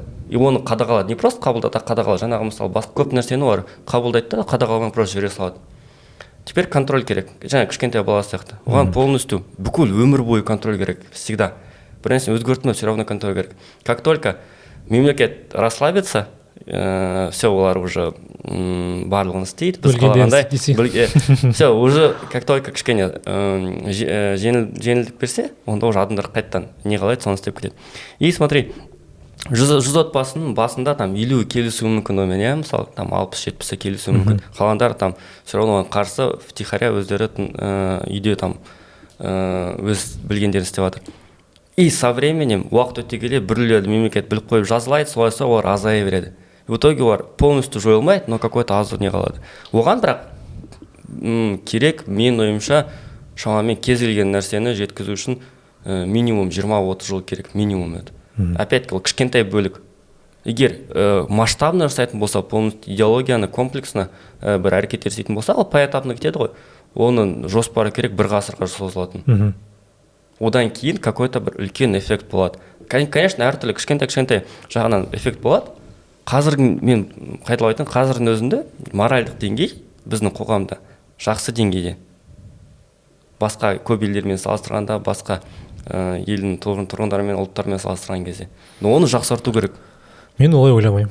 Шыны керек. Жақсы деңгейде деп мүлдем айта алмаймын. Мен қазір қандай картинаны көремін Қазақстанның төңірегінде, өзім Қазақстанда тұрып жатқанда. Қоғам өзі өз бетімен өмір сүреді, мемлекет басшылары өз бетімен. Екеуі екі түрлі реальностьта өмір сүріп отыр. Мысалы, бір індет, жаман ауру пайда болса, біреуге сборы на лечение деп жатады ғой, Инстаграмда бір асар болсын, бір неме болсын, халық бір тұтас жұмыла көтеріліп, ақша жинап сөйтіп істейді. Яғни адамгершілік бар, біздің қоғам құрмаған. Қоғам өз-өзін асырап отыр. Иә, орысша айтқанда с миру по нитке дейді ғой, сөйтіп көмектеседі. Сондықтан қоғамда мұнда кемшілік жоқ, бірақ қоғам бізде тағы да айта кететін нәрсе, ол әр қилы. Ол орысша айтқанда разнозенный болғандықтан, яғни ортақ бір бағана сен айтып кеткенде идеологиясы жоқ дегендіктен ол да өзінің бір теріс әсерін беріп жатыр бір жағынан. Мұнда орыс тілді бір қоғам, қазақ тілді бір қоғам деген сияқты, біреуі мысалы пантюркизмді қолдайды, біреуі Ресей мемлекетін қолдайды, біреуі мысалы ислам дейді, тағысын тағы. Оның барлығын ортақтасатын былай қарап отырсаң, расымен де мемлекет басшылығы осындай тренд, осындай тенденция, осындай даму деңгейін бағыт аламыз, осы бағытқа жылжимыз десе, әрине осындай ортақ нәрсе болғандықтан ары қарай сол деңгейде жетелейтін болады. Яғни мемлекетке нақтылық жетіспей тұр, яғни нақтылық, одан кейін стимулность деген қалай болады мысалы қазақша? Батылдық жетіспей тұр, яғни болды біз осы бағытқа жылжимыз деген сияқты. Өйткені шынымен мемлекет бір кішкентай бала секілді көңілімізге қарап отырған сияқты әлі. Так, былай айтсам, орыс тілді қоғамға жақпай қалам, былай айтсам қазақ тілді қоғамға жақпай қалам, былай айтсам там Ресейді қолдайтындарға жақпай қалам деп біз әлі, яғни даже тілдің өзін әлі былай жатқан кезде реттей алмай отырған кезде, яғни мемлекет идеология қайықта болған деген сияқты. Шынымен. Оның үстіне жаңа нәрсе айта салайыншы, Зарина. Мемлекет пен халық екі түрлі өмір сүріп жатыр дейді. Мен де бір жақында бір Стив Джобстың Apple компаниясының негізін қалаушы, соның бір интервьюін қарадым. Онда айтады, біз Apple-ды қалай құрдық дейді. Вообще біз сол Стив Возняк, яғни дос екеуі Apple-ды құратын кезде екеуміз білген жоқпыз дейді. IBM деген компания бар екен әлемде. Ол IBM сол кезде топ лидер болды, компьютер шығаратын. Intel деген компания бар екен, білген жоқпыз дейді. и ол бізге көмектесті білмегеніміз. Өйткені біз өзімізге керек нәрсені шығарғымыз келді дейді, компьютер пайдаланғымыз келді дейді. Біз өзімізге керек нәрсені жасадық, сосын оказывается ол өзгелерге де керек екен дейді. Сосын Apple деген компания пайда болды. Яғни сен бірінші өз-өзіңе ең жақсы нәрсені қалайсың, жаман нәрсені қаламайсың ғой. Яғни өзіңе қалаған нәрсең жақсы болып шығады. Әрдайым сондай. Өзіңе қалаған нәрсең жақсы болып шығады, өзің үшін жасаған нәрсең. Енді осы жерде мынандай нәрсе. Мемлекетте кейбір шенделер отыр, мысалы, мықты адамдар. Олар былай, олар жаңа айтқандай, мысалы, бүгін ғана информация болды. Ерболат Досаев, Алматы қаласының әкімі, қалай жүретіні көшеде. Ол көшеде жүрген кезде арнайы жаңағы ішкі істер министрлігі кімдер бүкіл бағдаршамдар жасыл жанатын болып жасаған. Яғни қай жаққа барады, бүкіл бағдаршамдар жасыл жанады, қалғандар тоқтап тұрады. Сол үшін Ерболат Досаев айтады, Алматыда пробка жоқ дейді. Өйткені ол үшін жоқ пробка. Сосын мысалы мына нәрсе, бізде кейбір ғылым болмаса ұмытпасам болды, білім және ғылым министрлері бұрын болған, балалары шетелде оқиды.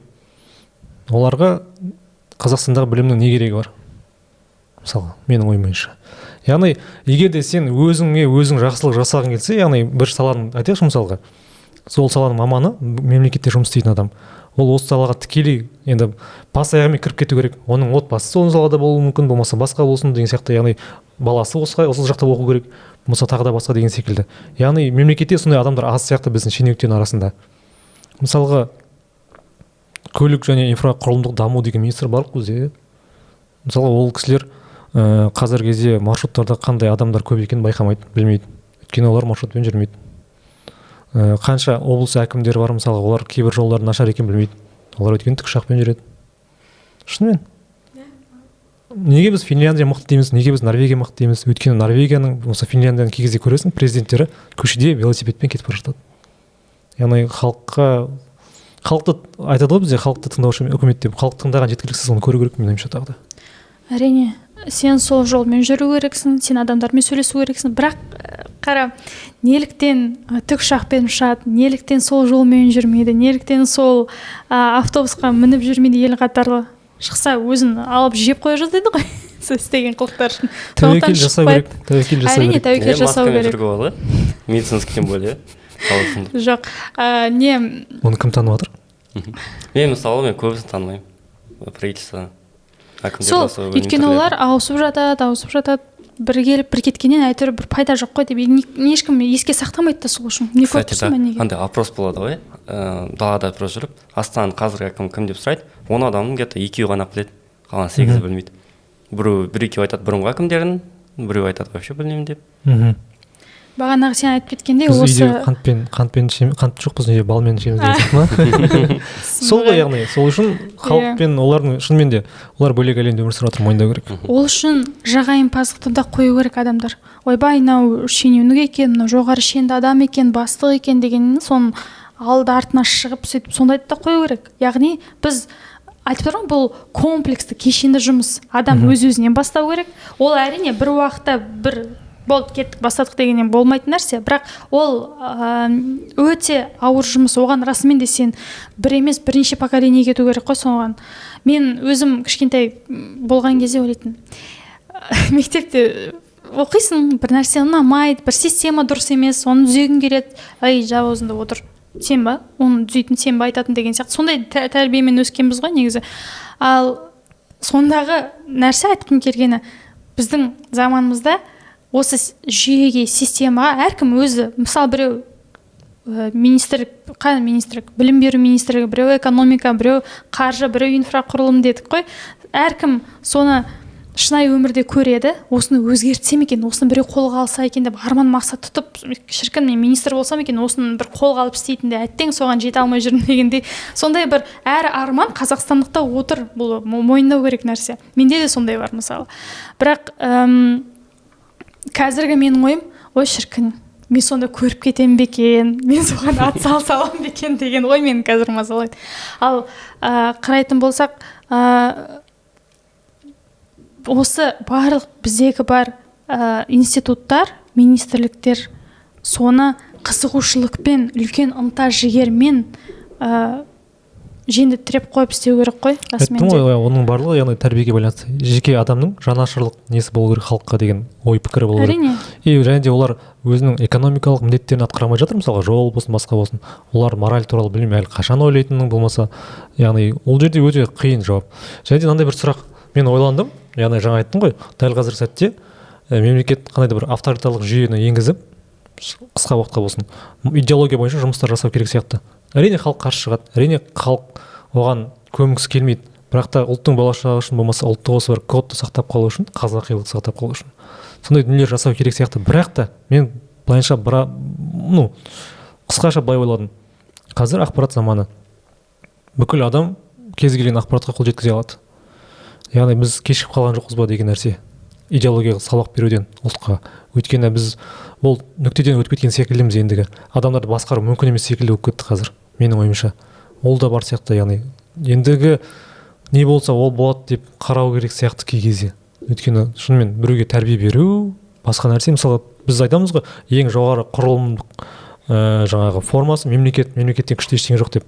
Бірақ та мемлекетке де сырттан әсер ететін нәрселер бар. Мысалы бізде саяси жағдай. Иә. Мысалы жыныс ауыстыру туралы заң енгізілді. Оған кім ықпал етті? Біріккен ұлттар ұйымы, яғни батыстық провокация. Оны қабылдамасаңдар, енді білмеймін немен қорқытқанын, бірақ қандай да бір санкция болады деді ма, жоқ басқа болады деді ма. Яғни хотя біздің халықтан ондай ешқандай арыз талап түскен жоқ осы туралы, осы операция болсын деген сияқты. Яғни ол тікелей мемлекеттің, халықтың қатысуынсыз өткен нәрсе. Яғни егер біз қандай да бір енді саусағымызды қимылдататын болсақ, тағы да сондай бір нәрсе болуы мүмкін сияқты халықаралық ұйымдардан. Өйткені қазір батыстың провокациясы деген енді білмеймін. Олар үшін ұлттың болмағаны жақсы. Олар үшін жаһанданудың тез болғаны жақсы. Адамдар барлығы бірдей болғаны жақсы. Бірдей басқарған дұрыс олар үшін. Адамдарды, яғни тек қана Инстаграм арқылы ғана басқаруға болады бүкіл адамдарды. Біз сол үшін қалай ойлайсыңдар, кешігіп қалған жоқпыз ба? Мемлекеттің өзі дым істей алмай қалатын сияқты. Ешқашан кешеміз. Тоже слово, Дим. Смотри. Бірақ бұрынғыдан өте қиын болатын сияқты. Мысалы ТМД елдерінің ішіне тәуелсіздік алғаннан кейін кейбір елдер бар. Тәуелсіздік алғаннан кейін енді бірден сол мәселені шешіп кеткен болмаса, мысалы Өзбекстан болсын, басқа болсын, ретке қойған. Ал біз әне-міне деп болмаса бір мұнаймен алданып жүрдік па, басқамен алданып жүріп енді. Мен ойымша білмеймін енді. Ертерек бастаған дұрыс еді, кем дегенде 10 жылға деп ойлаймын өзім. Осы сұрақты қарастырған кезде көп ойлар келеді. Халықаралық деңгейде сенің ойыңды елейтіндей қылып, сенімен санаса алатындай деңгейге жету үшін сен соншама еңбек істеу керексің. Экономикалық, инвестициялық, қаржылық жағдайына, мәдени мұра жағынан болсын, сен мықты болу керексің. Болмаса бір ғана атом бомбасы болу керек, Корея сияқты. Ол да болу керек шығар. Жалпы сенімен санасатындай сенің сондай бір көрсеткіштерін, әлемдік деңгейде сенімен санасатындай сондай деңгейде жету керексің. Ол деңгейге жету үшін сен қоғамың бар, халқың бар, билігің бар, барлығы бір тұтас болып, мықты болып тұру керексің. Келісем. Енді халықаралық ұйымдар бойынша айтып жатырсыз. Халықаралық ұйымдарды айтқым келді, мықты болып тұру керексің. Ал былай қарап отырсаң, халықты мықты қылу үшін, мысалы Абай өзінің 36-шы қара сөзінде осы ұят, иман туралы сөз қозғады ғой. Сонда ұят әртүрлі болуы мүмкін. Ұятты екі түрге қарай жіктеген. Біріншісі бұл надандықтың, жауапкершіліктің, жалқаулықтың арқасында туындайтын сондай бір ұят болады. Екінші ұяттың түрі бұл иманға, білімге, тәрбиеге қарама қайшылық, өзінің кеселін тигізетін ұяттың түрі болады деп. Енді осы моральдық ұят жағынан болсын, дұрыс деңгейді дұрыс қалыптастыру үшін адамды біліммен сусындату керек. Яғни мұнда барлық жұмыс істеу керек. Мысалы, мен тыңдаған бір спичта бұрында қазақтарды, балаларды кім тәрбиелеген? Барлығы бір ауыл болып, адамдардың бір тобыры жиынтығы сияқты өмір сүрген. Сонда кішкентай ғана бала жүреді, ауладағы балалармен ойнағанда тәрбие алады. Өзінің анасы бар, әкесі бар, әжесі бар, атасы бар, ағасы бар. Яғни барлығы өзінің бір тиымын айтады. Мынан болмайды, мынан болады деген сияқты. Яғни бары бірлесіп тәрбиелеген дейді ол баланы. Ал қазір не? Қазір барлығы этажда тұрады. Бала мен ана өздері жалғыз ғана қалды, күндіз күні бірге. Оны баланы тәрбиелейтін қоғам қайда? Дала ма? Бәрі орысша ғана сөйлейтін. Қазақша бейшара бала сөйлесе екеуі тіпті ойнай алмай да қалады. Яғни ешқандай взаимодействие жоқ. ата әжесі ауылда болуы мүмкін, я болмаса бағы бар болса жақсы ғой, ата әжесі жоқ болса мысалы не істейсің? Үлкен ағайынды туысқандардың саны шектеулі болуы мүмкін, әртүрлі Қазақстан түкпір-түкпірінде болуы мүмкін. Яғни осындай бір институттың жойылуы да әсер етеді. Ол қазақилық, ол жалпылама бәріне бірдей деген сөз емес, ол да әсер етіп отыр деген сөз. Яғни мұнда біз басқа жаққа еліктемеу үшін біз өз-өзімізді қайттан табу керек сияқтымыз. Қазір қоғам өз-өзін сүйреп жетелеп жүр. Мысалы, микротоптарға бөлініп. Сол болсын бір тарихи блоктар қазір Қазақстанда неге сондай танымал болып бара жатыр? Неге сондай жиындарға адамдар көп қатысады? Неге соған қызығушылық артып жатыр? Мысалы, тіпті меломанда сол кітап бойынша стеллаждардың саны көбейіп жатыр. Ол неге? Адамдардың қарны аш, олар өздерінің кім екенін білгісі келеді, Соны түбінде зерттей келе олар, вау, мен сондай интеллигенция, степная интеллигенциядан туған адам болғандықтан мен оны білмейді екенмін, оны неғып мектепте айтпаған. Қайта мектепке келеміз, мектеп қайда керіледі? Системаға, о жақта министрлікке кетеді, министрлік бізге одан жоғарыдан айтты деген сияқты. Яғни барлық системаның өзі бір-біріне байланысты ғой.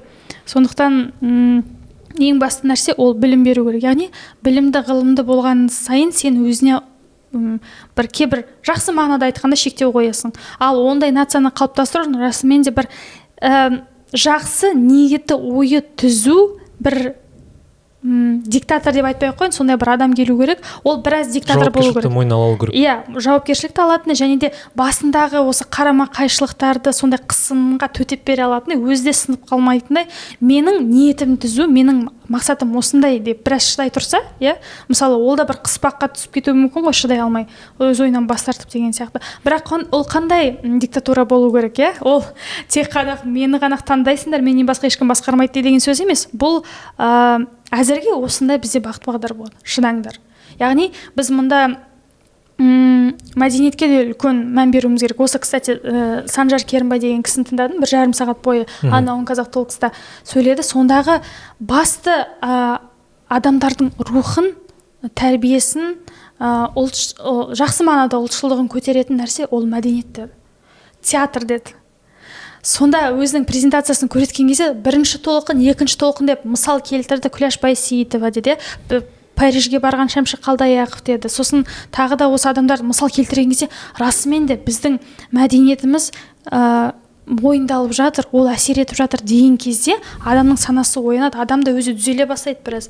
Мен мысалы өзімде байқаймын, мен соңғы уақытта демалыстарда осы Қаныш Қазына, Ахмет ұстазы сияқты көптеген қазір тарихи сериалдар шығып жатыр, соны қараймын. Міржақып та бар. Соны көрген кезде ойыңды да түзейсің, бойыңды да түзейсің. Яғни сен өзіңді қандай ортаға саласың, қандай контентпен қамтамасыз етесің, солай өзіңде түзеле бастайсың. Сол сияқты сондай бір нәрселерді трендке айналдырсаң, сондай бір нәрсені сен көрмедің бе, сен білмейсің бе деген сияқты бір ұят бір нәрсеге біраз соны бір нормаға келтірсең, мысалы, саған қарадым, сен Гарри Поттерді көрген жоқсың ба? Сен вообще недорабайсың ба деген сияқты. Мысалы, сол сияқты сондай бір нормативке келтіру керек шығармыз, ақырындап баппен. Болмаса, мысалы, басшы келеді, айтады, диктаторлық өзінің режимін ұсынады сондай.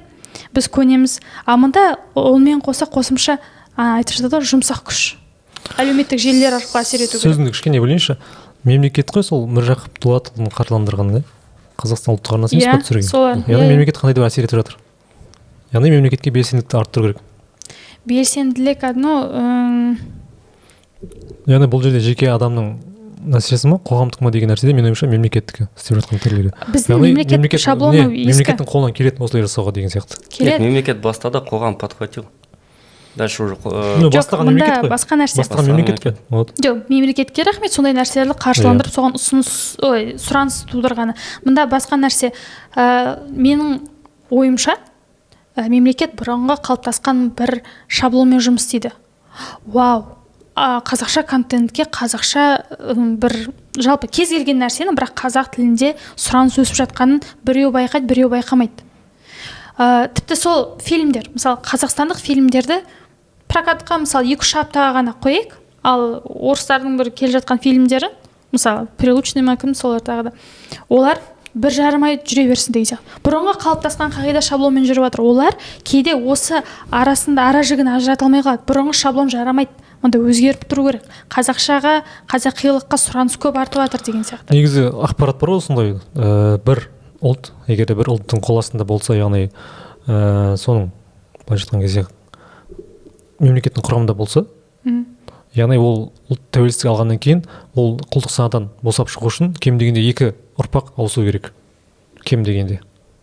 Біз қайта 30 жылдың ішінде сталде болса аяқ бастап жатырмыз, яғни бұл бастамасаған сияқты. Бірақ та менің уайымдайтыным, яғни біз енді бастап жатқан кезде қоғамдағы үлкен қоғамның даму ағыны, яғни қоғам емес әлемнің даму. Сол бізде шайып кетпей ма деген нәрсе, біз аяққа тұрамыз дегенше, тамыр жаямыз дегенше. Вот мен де соны соңғы уақытта ойлап жүрмін. Сол нәрсе ең, яғни дәл қазір бастаған нәрсемізді неғұрлым жылдам жасамасақ. Өйткені мен сенбеймін, енді жаңа басында айттың ғой сен, біз Америкадан 50 жыл алып кеттік, анау деген сияқты нәрсе. Бізде ол нәрсеге қол жететіндей ресурс бар. Қаншама қазба байлықтар бар мысалға. Геополитикалық жағдай бойынша да біз жібек жолында болдық кезінде. Қазір де керемет орында отырмыз.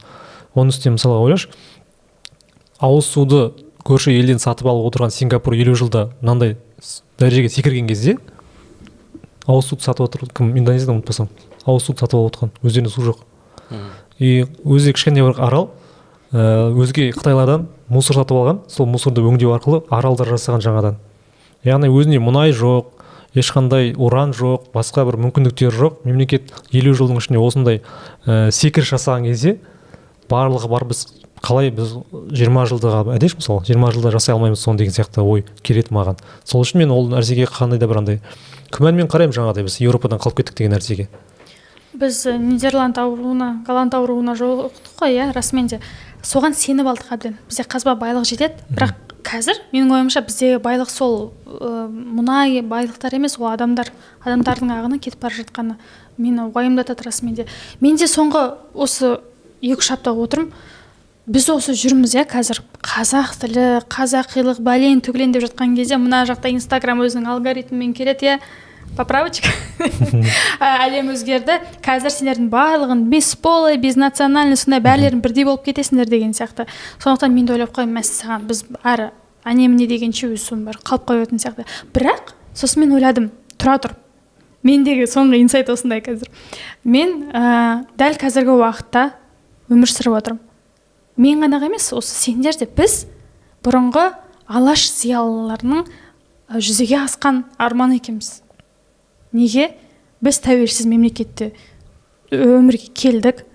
Біз нағыз қазақстандық продукциямыз. Қалай? Қазақ тілінде білім алдық. Қазақ балабақшасына, мектебіне, университетіне, анау магистратураға шейін тамамдап отырмыз. Яғни барлық қазақ тілінде біз жұмыс істейміз, біз өз елімізде еңбекке отырмыз. Түріктің сериалын көреміз. Иә, ол жарайды, ол екінші фактор ғой. Оны түзеуге болады негізі. Ал бірақ қазақ тілінде бізде бостандық бар. Біз Міржақыпты оқи аламыз ба қазір, Оян қазақ деп оқи аламыз ба кітапты, иә? Мысалы, мен орыс әдебиетін оқығым келмейді десек, бізде сондай мүмкіндік бар. Яғни біз сол өзін құрбан еткен жандардың арманына, болашағына біз жеттік. Біз сондамыз қазір. Соларға сол үшін рахмет деп айтасың. Сонда ойлағым келгені, біз түсіну керекпіз. Қазіргі жеткен деңгейіміз, осы қоғамымыз бұрындағы ат салысқан, өздерін құрбан еткен адамдардың еңбегі үлесі сол сияқты, сол жолда болашаққа сенің өзінің ұрпағың, балаларың, сенің балаларыңды тәрбиелейтін қазіргі кішкентай ұрпақ. Мен айтамын ғой, мәссаған, мына балалар енді менің балаларымды тәрбиелейді деп, сондықтан мен бұларды тәрбиелеу керекпін деген сияқты. Олар сөйтсін ары қарай сөйтіп тізбектеп жалғаса бастайды. Сондықтан олардың мектептегі білімі осал болған кезде мен кәдімгідей көгілім түседі, мен алаңдаймын соны кейде кәдімгідей беріліп. Сондықтан бұл сыртқы геополитикалық нәрсеге қарамай, бірінші кезекте сен ата-ана ретінде сен өз балаңды контрольға алу керексің расымен де. Сен оқы, сен сол берген бір параграфпен ғана шектеле қоймай, ізде. Я болмаса әңгіме үстінде сен оны қызықтыр сондай нәрсемен. Өзің мысал бол, я. Ары қарай біз мысалы сол билікке жеткенше қай заман оны бір 50-60 жылдай керек оны жүзеге асыратындай. Қара, жаңа білім ең маңызды айтасың. Білім ол тәрбиенің бір бөлігі. Үлкен бөлігі, но тәрбиенің бөлігі. Қазір мемлекет басшыларының отырған барлықтарының білімдері өте жоғары. Почти барлығына. үлкен дәрежедегі, барлық білім жоғары. Олар жасап жатқан іс әрекеттердің біразы дұрыс эффект беріп жатқан жоқ. Кейбіреу зиян келтіріп, кейбіреу сол қалпында тұр, кейбіреу жаңа айтқандай да өтпақ. Әр органның нацэкономиканың основной направлениесі экономика. Там ішкі істер министрлігінің көбінесе там өзінің шаруалары. То есть олар мораль жаңағы өзінің іс әрекеттерінің немесе мораль жақтарын ойламайды особо. То есть это там на второй, на третий план кетіп қалады, кейде вообще ол туралы ойламайды. Сондықтан да белгілі бір орган болу керек, который соған идеология тұрғыдан, моральдық тұрғыдан халыққа әсер етеді. Негізі мемлекеттік қызметкердің әдеп кодексі деген болу керек, бар қандай. Яғни оның бойынша нақты білмеймін ол қаншалықты орындалып жатқан, бірақ әдеп кодексі, яғни сондай бір кодекс бар, ұмытпасам. Мемлекеттік қызметкердің? Иә, ол бойынша тест тапсырады жаңағы мемлекеттік қызметке алынбас бұрын бір заңдар бойынша. Соның ішінде әдеп кодексі мен көрген сияқтымын. Тіл әрине міндетті түрде болады, бірақ әдеп кодексі бар. Бірақ оның мазмұны қаншалықты терең болмаса, ауқымды болмаса, ол бойынша қандай да бір жауапкершілік бола ма, болмай ма, ол жағын білмеймін. Нет, мұнда видишь, бізге орган керек, который адамдарға әсер ететін. Осы заңдар қабылдайды. Жоқ, органнан бұрын менің ойымша жаңағыдай мемлекеттік қандай да бір идеологиялық бағыт болу керек жұмыс жасайтын. Яғни біздің мемлекетке ол зияны моральдық тұрғыдан пайдалы ма, пайдалы емес па деген сияқты нәрсе. Бізде айтамыз ғой, экономикада экологияға бөлінген ақша ол қайтпайды деген сияқты нәрсе. Яғни тиімсіз. Бірақ ол экологияға жақсы болады, бірақ мемлекетке ешқандай 1 теңге бөлсең ешқандай 10 теңге қайтпайды ол деген сияқты. И сондай нәрселер бар. Ол мораль қоғамның мәдениетіне, жаңағы ұлттың тәрбиесіне бөлінетін ақшалар, ол саған экономика тұрғыдан қайтпайды, бірақ ол басқа жағынан қайтып келуі мүмкін. Оны бірақ ұзақ күтесің ол. Мысалы, мен саған бүгін бір видео жібердім ғой, ол бойынша жаңағы, ұмытпасам, Чехияда ма? Автотранспорт бойынша. Яғни ол жақта не екен? Прагада автотранспорт, қоғамдық көліктер, трамвайлар түнгі 1-ге дейін жүреді екен. Неге деп сұраған? Өйткені зерттеп қараған кезде оларға, жалпы сол компанияға, қоғамдық көліктерді жаңағы тасымалдаумен айналысатын, оларға мүлдем тиімсіз, оларға мүмкіндік болса сол 11-де, 12-де бітіп қалған дұрыс, яғни адамдар тасу. Бірақ олар олмен сағат 1-ге дейін айналысады, өйткені көптеген адамдар соның нәтижесінде сол тест енгізген нәтижесінде қылмыс азайған, жұмыспен қамтылу көбейген, өйткені адамдар жұмысынан кеш қайтуға мүмкіндік бар, яғни жұмысқа тұруға мүмкіндік бар, алыс жақтан мысалы қаланың шетіндегі аймақтардан келіп жұмыс істеп сосын түнде қайтатындай. Яғни қоғамдық көлік жұмыс істеп тұр. Бұл жерде экономикалық тұрғыдан ешқандай пайда түспейді компанияға, бірақ та минус болса да олар жұмыс жасап жатыр. Өйткені ол біріншіден қылмыстың несі саны азайып жатыр, және де бір жұмыспен қамтылу азайып жатыр деген сияқты нәрсе. Жұмыссыздық азайды, это уже экономикалық тұрғыда пайда, какой-то әсер. Ол ақшаларға айтпаса да былайша қандай да бір көрсеткіш.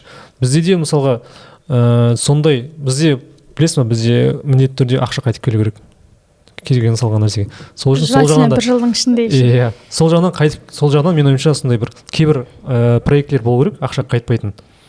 Бізде ақша қайтпайтын, ол жаңағы не шығар? Пенсионный жаңағы зейнетақының несі, тағы да басқа бір балаларға берілетін төлемақылар деген сияқты нәрсе. Оның өзін мемлекет барынша қысқартуға тырысып жатыр, жан-жақтан деген сияқты. Білмеймін, зейнетақы қорының жұмысы. Они на этом зарабатывают.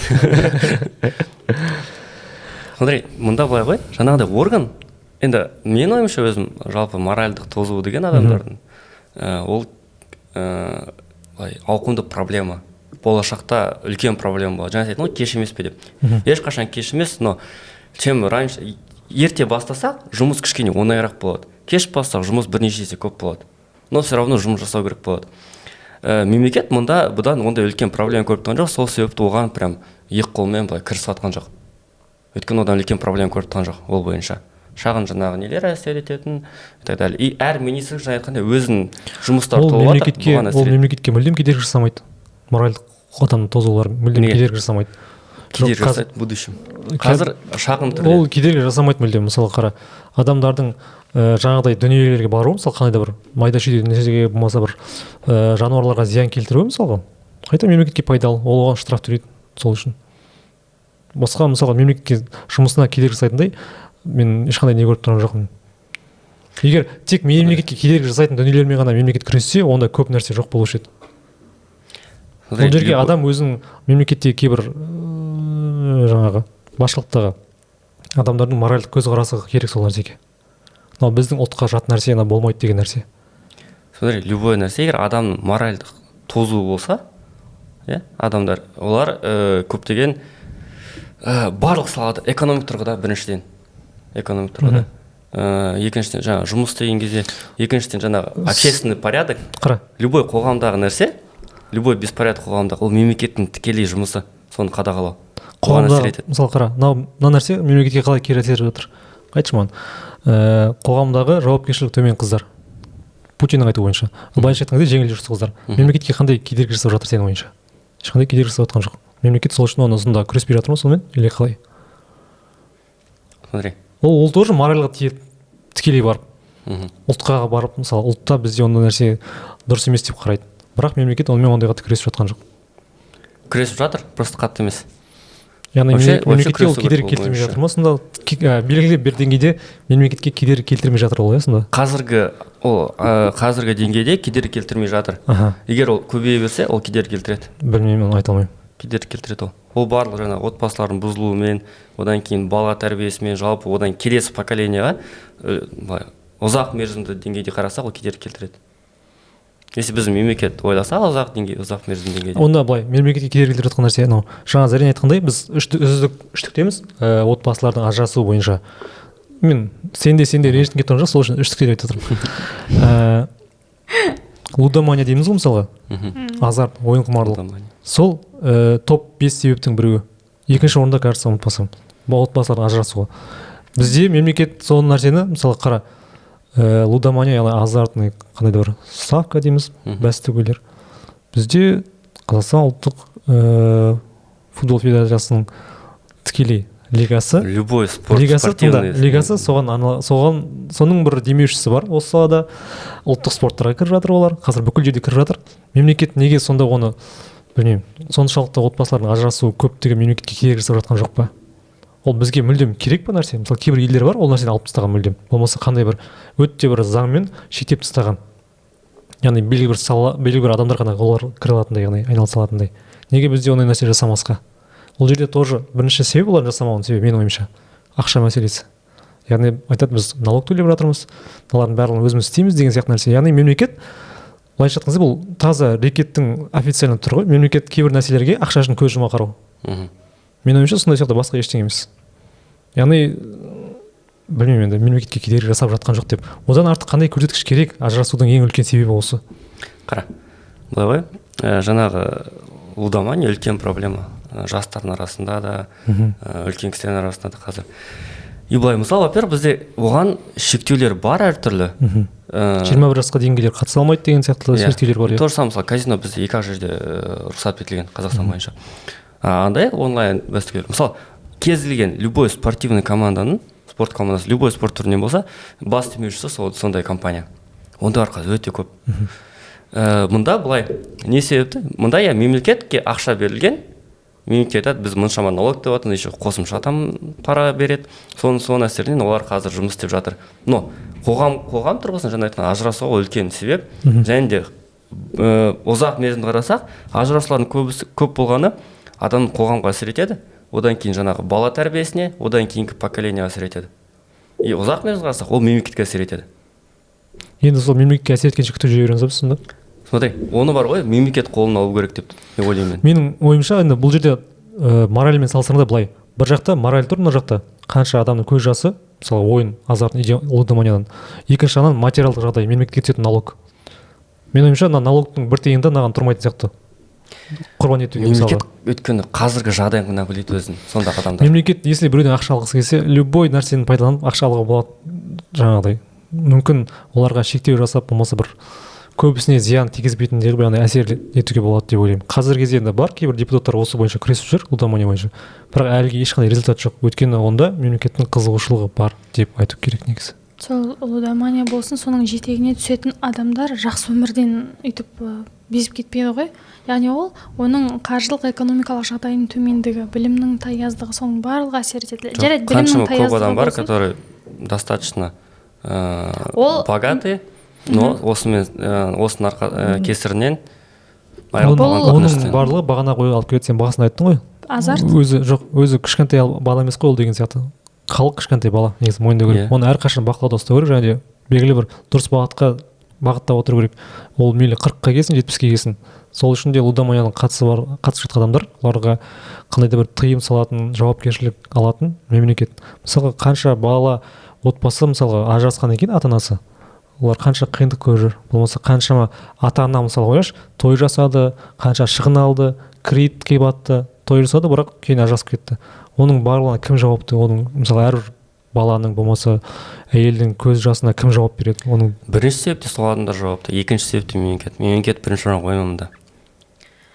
Барлығын мемлекет жоқ, смотри, бұл жерде иә, мен Зарина түсініп тұрмын, бір неге өзінен тыс жаққа лақтыра сала болмайды мысалға да, оның барлығын түсініп тұрмын.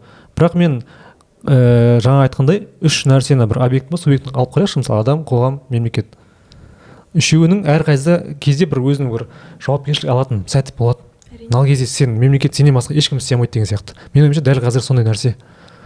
Қоғамның барлығы ол нәрсеге мысалға неге қоғам активный болып осыны жауапты істеді деп айтпайды. Өйткені өздері ойнап жүр, өздері сол нәрсені сол ішінде бар нәрсе, бар адам. Қоғам ол жерден қоғам мен адам кіріп кеткен ол блокқа. Ол жерде тек мемлекет қана шығарып алады. Бірақ мемлекетте де соны жөнге келтіретін адамдардың саны аз, дауыстары бәсеңдеу шығып жатқандықтан, және де олар жоғары жаққа бір естілер, мынау мені назарын аударады деген бір сенімнің жоқтығы да соған әсер етеді. Қазіргі білем, мені естімейді деп. мораль мен материалды жағдайдың қазір нақты үлкен соғысы болып жатқан көз алдымызда осы лудомания менің ойымша. Да, бәрі очень просто, смотрите. Қараңдар. Қоғам сен түсінмен ақтап алғың келіп жатыр ма жоқ? Қалай не істейін?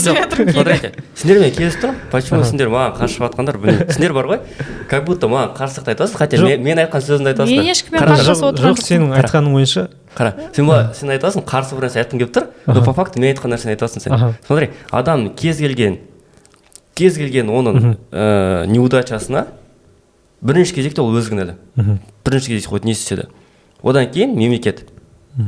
Өйткені мемлекет позволил адамға сондай нәрсемен айналысып. То же самое ол жаңағы ставкалардың кесірінен көп барын айып қалды. Во-первых, мына нәрсе мысалы бір адам қателессе мейлі, екі адам қателессе мейлі, бүкіл адамдар сөйтіп қателесіп жатса мемлекет неге амалсыз отыр деген нәрсе ғой. Мен түсінемін, қандай да бір аз адамдар түсінсе мен айтамын, осы адамдардың өздері кінәлі, қалғандары нормально өмір сүріп жатыр, неге олай жасайды деген сияқты. Смотри, қара, былай бірінші кезекте все равно адам кінәлі, одан кейін мемлекет кінәлі. Опять-таки адам достижениясы.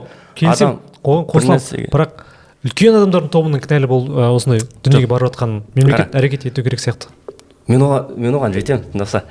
Адам бір жетістікке жетті дейік. Оған бірінші кезекте өзі молодец. Екінші кезекте мемлекет молодец. То, что позволил. Ол заңмен ондайды тоже жақсы нәрсені заңмен жауып салуы да мүмкін. Теперь смотри, былай. Көп лудоманиямен көп адам, мен оны келісем. Опять-таки, қоғамның белгілі бір бөліктері, қоғам тоже бөлінген. Мысалы көптеген вайнерлер тағы басқа осы лудоманияға қарсы әртүрлі вайн түсіреді, одан кейін жазып қояды, ондаймен айналыспаңдар деген сияқты. Олар тоже әртүрлі өз жағын агитация жасайды адамдарға, өзінің аудиториясына. Оны тыңдайтын бар, тыңдамайтын бар и так далее. Қоғам тоже бір кішкентай деңгейде өзінің бір аудиториясына какой-то бір әсер еткісі келеді. Но жалпы барлық елге әсер етмесе, это уже ондай мемлекет. Смотри, жаңа айтқандай, мемлекет неге әсер етпейсің? Бұнда өзің жауап бердің ғой бағана. Просто мемлекетке қаржылық тұрғыдан, экономикалық тұрғыдан қазір осы маңызды. То есть оларға приоритет. Бізге приоритет, конечно, адамдардың мораль тұрғыдан несі. То есть мен мысалы, егер мен шешім қабылдасам, мен оны мысалы заң түрде жауап салушы едім. Но мемлекет ол салыстырғанда плюс-минустарын. Олар қазіргі кезде оларға тиімді осы. Менің ойымша олар мүлдем салыстырып жатқан жоқ сияқты. Олар салыстырады, ол любой нәрсені. Олардың курсы қандай, қазір қайда бара жатыр, нені меңзеп жатыр, не өзінің кабинеттерінде жиналыстарына талқылайды, білмейміз ғой. Олар басында оны ойламаса да, қазір енді ондай проблема үлкен болатындықтан, даже то же самое, мысалы, фильм түсірілді, Zero деген, ол туралы көрдіңдер ма? Ол Zero ол мемлекеттің емес, жеке адамның өзінің өмір баяны ретінде түсірген нәрсе ол. Нет, все равно, смотри, қара. Көптеген, қоғамның активность бар. Проблема үлкен деңгейге жетті. Ол туралы фильмде түсіріп, ол туралы көп адамдар айтады, қоғам тоже какой-то агитация жасайды. То есть ол проблема мемлекетке по-любому жетті. Олар білмей тұрған жоқ ол туралы. Но олар, значит, салыстырады. Бізге оған әсер ету керек па или етпеу керек па? В итоге олар до сих пор если бездействует, значит, оларға тиімсіз оны кедергі келтіру. Осының барлығы қоғамда идеологияның жоқтығы, ұлт ретінде қалыптасуы, ұлтты қалай көретіні туралы көзқарастың жоқтығы, мемлекеттің болмаса қандай позициясы жоқтығы. Қоғам мемлекетсіз бірігуі ол бір мемлекет қарсы қана біріге алады. мындай кішкентай проблемаға барлығы ел болып бірге алмайды мемлекеттің көмегінсіз. Мемлекеттің көмегінсіз. Қызық екен. Мемлекеттің Революция деген қайдан шығады сонда? Революция мемлекеттен шықпайды ғой. Революция қоғамнан мемлекетке шығады. қарсы бірге алады. А мындай проблемаға мемлекет вот мындай проблеманы шешу үшін олар мемлекетке қарсы шығуы мүмкін. Неге ештеңе жасамайсыңдар деп. Но барлығы бірігіп мына проблема мемлекеттің көмегін шеше алмайды. Сол айтып тұрық қой, енді барлығы активно болып жатыр, енді точкасын мемлекет қою керек. Неге ол? Иә, енді мемлекет шешім қабылдау керек қой. Вот мен тоже если мен мемлекет болса, мен шешім қабылдаушы едім. Отырыс қойыңдар мені. Но мемлекет жасамай тұрған причинасы бар, оны өздерің де білесіңдер. Жоқ, Білеміз. яғни айтқым келген яғни бұл жердегі жаңа басында айтты ғой, мораль деген сияқты. Мораль бір жағында материалдық жағдай болып тұр. Қазіргі кезде өкінішке орай бізде қоғамда материалдық дүние, материалдық жағдай өте жоғарғы мәнге ие моральға қарағанда. Яғни бірінші орынға қойылады былайша айтқан кезде. И және де айтқым келген, жаңа сен басында не деп айттың ғой жаңағы, ұмытпасам, ең басында мораль бойынша есіме шығып кетті қазір. Жарайды. Жалпы моральды қоғамдағы инфляциясы бойынша мен шыны керек, иә, шүкір, кейбір жаңа айтқан есіме түсіп отыр енді. Сен айттың ғой басында, кейбір елдерге қарағанда біз жақсымыз, намного лучше деп айттың сен. Өте жақсы деп айттың. Өтені кене алып тастадың, иә. Жақсы деп айттың. Бірақ та бұл бізге әлі де жеткіліксіз сияқты. Яғни біз өзге елдерге қарамай, яғни өзіміздің жолымыз бар, соны таңдауымыз керек секілді. Мен бір жағынан әрине шүкір дейсің. Мысалға әлемде 20 миллионға жуық па ұйғыр халқы бар, ұмытпасам. Олардың елі өзінің жері жоқ. 40 миллионға жуық сығандар дейміз, ол ойыншылығы цыгандар. Олардың өздерінің елдері жоқ. 30 или 28 миллиондай күрд ұлты бар, олардың мемлекеттері жоқ. Олардың қасында біздің кей кезде енді қуану керекпіз, біз де ойлаймын. Қайта бізде осындай проблема бар деп шеше алмай жүрген. Бірақ та сонда да, яғни бізде айтады ғой, қазақты әлемге танытудың қажеті жоқ, қазаққа өзін таныту керек деп. Яғни біздің ата-бабамыз кезінде ойнады ма сондай азарт бірдеңе, лудомания деген сияқты нәрселер? Болған жоқ. Біздің ата-бабамыз осыншалықты ажырасулар көрді ме? Көрген жоқ. Яғни ол менің ойымша содан-ақ жауап белгілі сияқты. Ол бізге тән нәрсе емес. Біздің ұлтқа зияны бар. Өйткені біз қазір өмір сүріп жатқанымызға тәуелсіз мемлекет ретінде 30 жыл болды. Ал ұлт болып келе жатқанымызға тіпті 700-дей, ары берісі 700-дей жыл болды мысалға. Яғни біз артымызға бір қарау керек сияқтымыз, яғни ұлт ретінде осындай болып келе жатты, бізге де солай дұрыс жүрген дұрыс. Өйткені жаңа сен айттың ғой, қазақ болып туғаныма қуанамын. Өйткені біздің тарихымызда ешқандай өкінетін жағдай болған жоқ деп. Біз соны қайталауымыз керек тағы да өкінбес үшін. Жаңадан ештеңе ойлап табудың қажеті жоқ сияқты менің ойымша. То же самое жаңағыдай ең басында айттық қой, барлығы қайдан шығады? Тәрбие мен білімнен. Бізге ата-бабамыз осындай білім айтып кетті, жаңа Әл-Фараби айтқандай. Тәрбиесіз берілген білім адамзаттың қас жауы. Соны бүкіл мектептерге, класстарға жазып қойса ғой болды. Яғни білімден бұрын тәрбие берілу керек балаға. Ар жағының барлығы өзі жайлап, егер бала өмір сүремін десе, мысалы, тәрбие деген нәрсе ол ұят, ар-ұждан барлық келеді ғой. Мен қоғамда лайықты өмір сүремін, пәленшеден қалып кетпеймін деген ол ұят, намыс ар жағындағы. Сондай ұмтылыс нәтижесінде байлық пайда болады, білім пайда болады деген сияқты нәрсе. Сол үшін мен ойлаймын, бізде өзіміздің тарихымызда үйренемін дейтін нәрселер әлі өте көп. Яғни тағы да жаңалығын қайталап айтайын, қазақты әлемге танытудың қажеті жоқ. Қазақты қазаққа таныту керек, сосын барлығы жақсы болады. Толықтай келісемін. Тоже келісемін, бірақ енді жайттың ғой сен. Әлі жақсы, бірақ әлі есікті істемейді деген. Абсолют деген нәрсе жоқ. То есть мысалға қазір бізде көп нәрсеге мақтанамыз қоғамдағы. Көп нәрсеге әлі проблемалар бар. Осылар шешіп баратқан кезде, мынау мақтанатын нәрсе проблема болып кетуі мүмкін. Біз ол қазір жақсы қоғамда қазір деңгейден түсіп кетуіміз мүмкін, или жоғарымыз мүмкін. Бір салада жақсы нәтижелер көрсетіп, бір салада наоборот түсіп кетуі мүмкін. Қоғам сол мораль тұрғыдан. Мұнда енді комплексный контроль жасау керек, и всегда дами беру керек. Бұл мұндай маңызды мәселелердің бірі, который неде бақылауда жүру керек үнемі постоянно, и полностью даже қазір не жақсы бізде, сол жағында всегда на контрольный уровне держать, чтобы потом ол құлдырап кетпейтіндей. И мынаны потихоньку жақсарта беру керек. Но опять-таки бүгінгі тақырып неге осындай болды? Өйткені біз айтамыз ғой, 30 дамыған мемлекеттің қатарына кіру керекпіз, материалдық тұрғыдан, экономикалық тұрғыдан осындай бір деңгейге жетуіміз керекпіз деген сияқты. Әлемде дамыған мемлекеттер бар қазір, өте азғындаған. Мысалы жаңағыдай әртүрлі жыныстардың пайда болуы, мысалға көптеген әсіресе дамыған мемлекеттерден шығып жатыр. Материалдық жағдай жақсарған сайын тіпті кейде ойлайсың азғындап қалып келетін сияқты. Оны Абайдың өзі айтқан ғой, көйлегі көктік, тамағы тоқтық, аздырар адам баласын деп. Яғни сол нәрсеге жеткеннен кейін сол бізде қазір шүкір Аллаға енді бірте жақсарып келе жатыр бұрынға қарағанда. Біз сол нәрсені бүйтіп ары қарай өтіп бара жатқан сияқтымыз. Жаңағыдай провокацияға тезгінетіндей деген сияқты нәрсе. Сол үшін қандай да бір оған алтын діңгек болса біз ұстап қалатын. Ол ұлттың тәрбиесі, халық қазақилық былайша айтқан кезде. Сол үшін осы тақырып бүгін мені көптен бері мазалап жүрген, қозғалғаны дұрыс, орынды болды деймін, ойлаймын. Және сендердің де ойларыңды білдім. Көп нәрсе алдым. Қазақилық бойынша болсын, білім бойынша болсын, лудомания бойынша болсын. Енді бүгінгі тақырып енді ауқымды болды шыны керек. Өте ауқымды. Көп нәрсені бұл жерде тағы айтқым келетіні өзім жеке атымнан. Мен барлық мемлекетке ысыра салғым келіп тұрған жоқ бұл жерде. Тек қана дәл қазір менің көзқарасым. Осы жерде мемлекеттің ғана құтқаратын, яғни құрал ретінде мемлекет қана жауапты бола алатын секілді. Өйткені қазір байқап жатырмыз қоғамда қанша активны болғанмен әркім ол қоғамның өзінде екі түрлі позиция болып отыр. Біреу активны болса, біреу керісінше жоқ, соны керісінше тартады. Мысалға біреу жаңағы қарапайым нәрсе, мысалға феминизмді өтейікші мысалы. Біреулер былай көрсетеді, біреулер былай көрсетеді. Мен хотя екеуіне де немен дұрыс қарамаймын, мысалға. Ортақ шешім бар ортасында деген сияқты. Яғни сол жерде мемлекет нүктесін қою керек деген ғана ойды айтқым келді. Бұл жерде ешкімді кінәлау болмаса, жала жабу мақсатында емес. Иә, мемлекет қарапайым мысал ретінде келтірген кезде бұл бір үлкен бір ұйым кәсіпорын сияқты. Онда кәсіпорында түпкілікті нақты нүктені қоятын шешімді қабылдайтын ол ең басты абсолют басшы болып табылады. Сен мейлі ана жерде бұлқан-талқан болсаң да соңғы нәрсені айтатын сол кісі ғой. Сондықтан кез келген адамдар, тобыр болсын, қоғам болсын, адамдардың барлығы түптің түбіне сол кісіге қарай жүгінеді, қарайды. Сен не дейсің? Сен қандай шешім қабылдайсың? Қазақтар айтатын еді, аузы қисық болса да байдың баласы сөйлесін деп. Қазір аузы қисық болса да министр сөйлесін дейміз бе? Не істейміз енді, бары сол әйтеуір. Сосын Міржақып Оян қазақ киносында айтқандай, керуен кері айналса, ақсақ түйе алдына шығады демекші. Расымен де қоғам әртүрлі.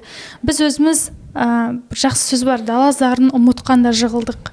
Яғни біз өзіміздің түпкі менімізден алыстаған кезде өзі бізді ұмыттыратын көптеген нәрселер болды ғой, иә? Мысалы, тіпті сол кириллица, латиница, араб әліпбиі деп өттік. Яғни біз бұрынғы очерктарымызды оқи алмаймыз. Бұрынғы өзіміздің менімізбен өзіміз таныса алмаймыз. Бізге тілмаш керек, аударушы керек, соны расшифровка жасайтын адамдар керек, иә? Сол сияқты соны ұмытқан кезде, алыстай бастаған кезде адамның сауаттылығы төмен болады. Қарны да аш болады, рухани білімі барлығы таяз болады. Сондықтан бағана Дәулетбақтың айтқанын тек қана жалғастырайын деген. Сол түпкі тамырына терең бойлаған кезде, өз-өзіңді таныған кезде сен сыртқы ішкі манипуляцияларға көнбейсің, сен өзіңді сақтайсың. Сөйтіп ары қарай бірте-бірте сондай мықты ұлт қалыптасады. Сондықтан бәрі өз қолымызда. Айдос, сенен бір ауыз сөз болса. Өте ауқымды тақырып. Мен біраз нәрсе айтылмай қалды. Жаңағы қарттар үйі туралы тағы басқа. Ұмытылып қалды бәрі. Негізі мораль бойынша көп нәрсе айтуға болады. Өте көп нәрсе айтуға болады. Бірақ та мен жаңағы шешім келген нәрсе бұл жерде қалай әрекет етуге болады, кім жауапты болмаса. Шешімі жалпы айтқан кезде қалай істеуге әрекет етуге болады. Жаңа сендер айтқандай, билік мемлекет қолында. Қоғам қаншалықты, то есть мұнда былай ғой, біздің қоғам бұл тақырып бойынша бірікпеген. Кейбір маңызды тақырыптар сол үшін, мысалы, там бірікпеген емес, қорқады айтуға, талқылауға ашық түрде. Мен ойымша былай біраз қоғам ол туралы мүлдем ойламайды. Бар ондай адамдар. Біраз қоғам біраз бөлігі қорқады, біраз бөлігі өзінің там аудиториясын айтады, біраз бөлігі солай істейді. То есть ауызбіршілік жоқ қоғамда. Сондықтан да ол мұнда оның барын біріктіріп, жалпы бір шешім қабылдайды, ол мемлекет қана. Бірақ мемлекеттің опять-таки іс-әрекеттері қаншалықты жасалса, ол барлық адамға байланысты. Если адам оны орындамай жатса, значит ол әрекеттерді одан да қатаңдату керек. И ол уақыт алады, но жаңа айтқандай сендермен келісемін. Мұнда енді барлық мемлекетке емес, но в первую очередь мемлекет, одан екінші кезекте енді адамға байланысты. Жауапкершілік мемлекет алып, адам тоже өзінің жауапкершілік алып, нужно постараться қоғам болғандықтан өзіне и өзінің айналасына тоже әсер ете алу керек. Сонда белгілі бір проблемалар қысқа уақытта шешіледі. Шешілмесе уже басқа әрекеттермен ұзақ уақытта. Но мұндай проблема всегда болады, әрқашан. бір проблема шешілді ме екіншісі пайда болады. жоқ әрине, бірақ енді соны шешетін қаптап кетті ғой тым. Санын азайту оны керек. көбейтпеу керек. Қазірдің өзінде жұмыс өте көп бұл бағыт бойынша.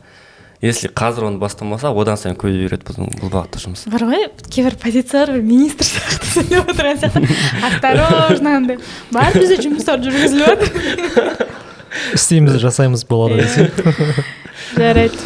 Мен соңында мына нәрсені айтайыншы, мен бір Қытайдан естіген бір неандай тәмсіл дей ма, былайша айтқан кезде бұрында бір хан болған екен Қытайда, и содан сұраған екен, мысалға халықта сіздің ел мемлекетіңізде азық-түлік бар, қару-жарақ бар, халықтың сізге деген сенім бар деп айтқан халық Қытайға. Соның біреуін енді бас тарту керек болса, қайсынан бас тартасыз деген кезде айтқан азық-түліктен деген.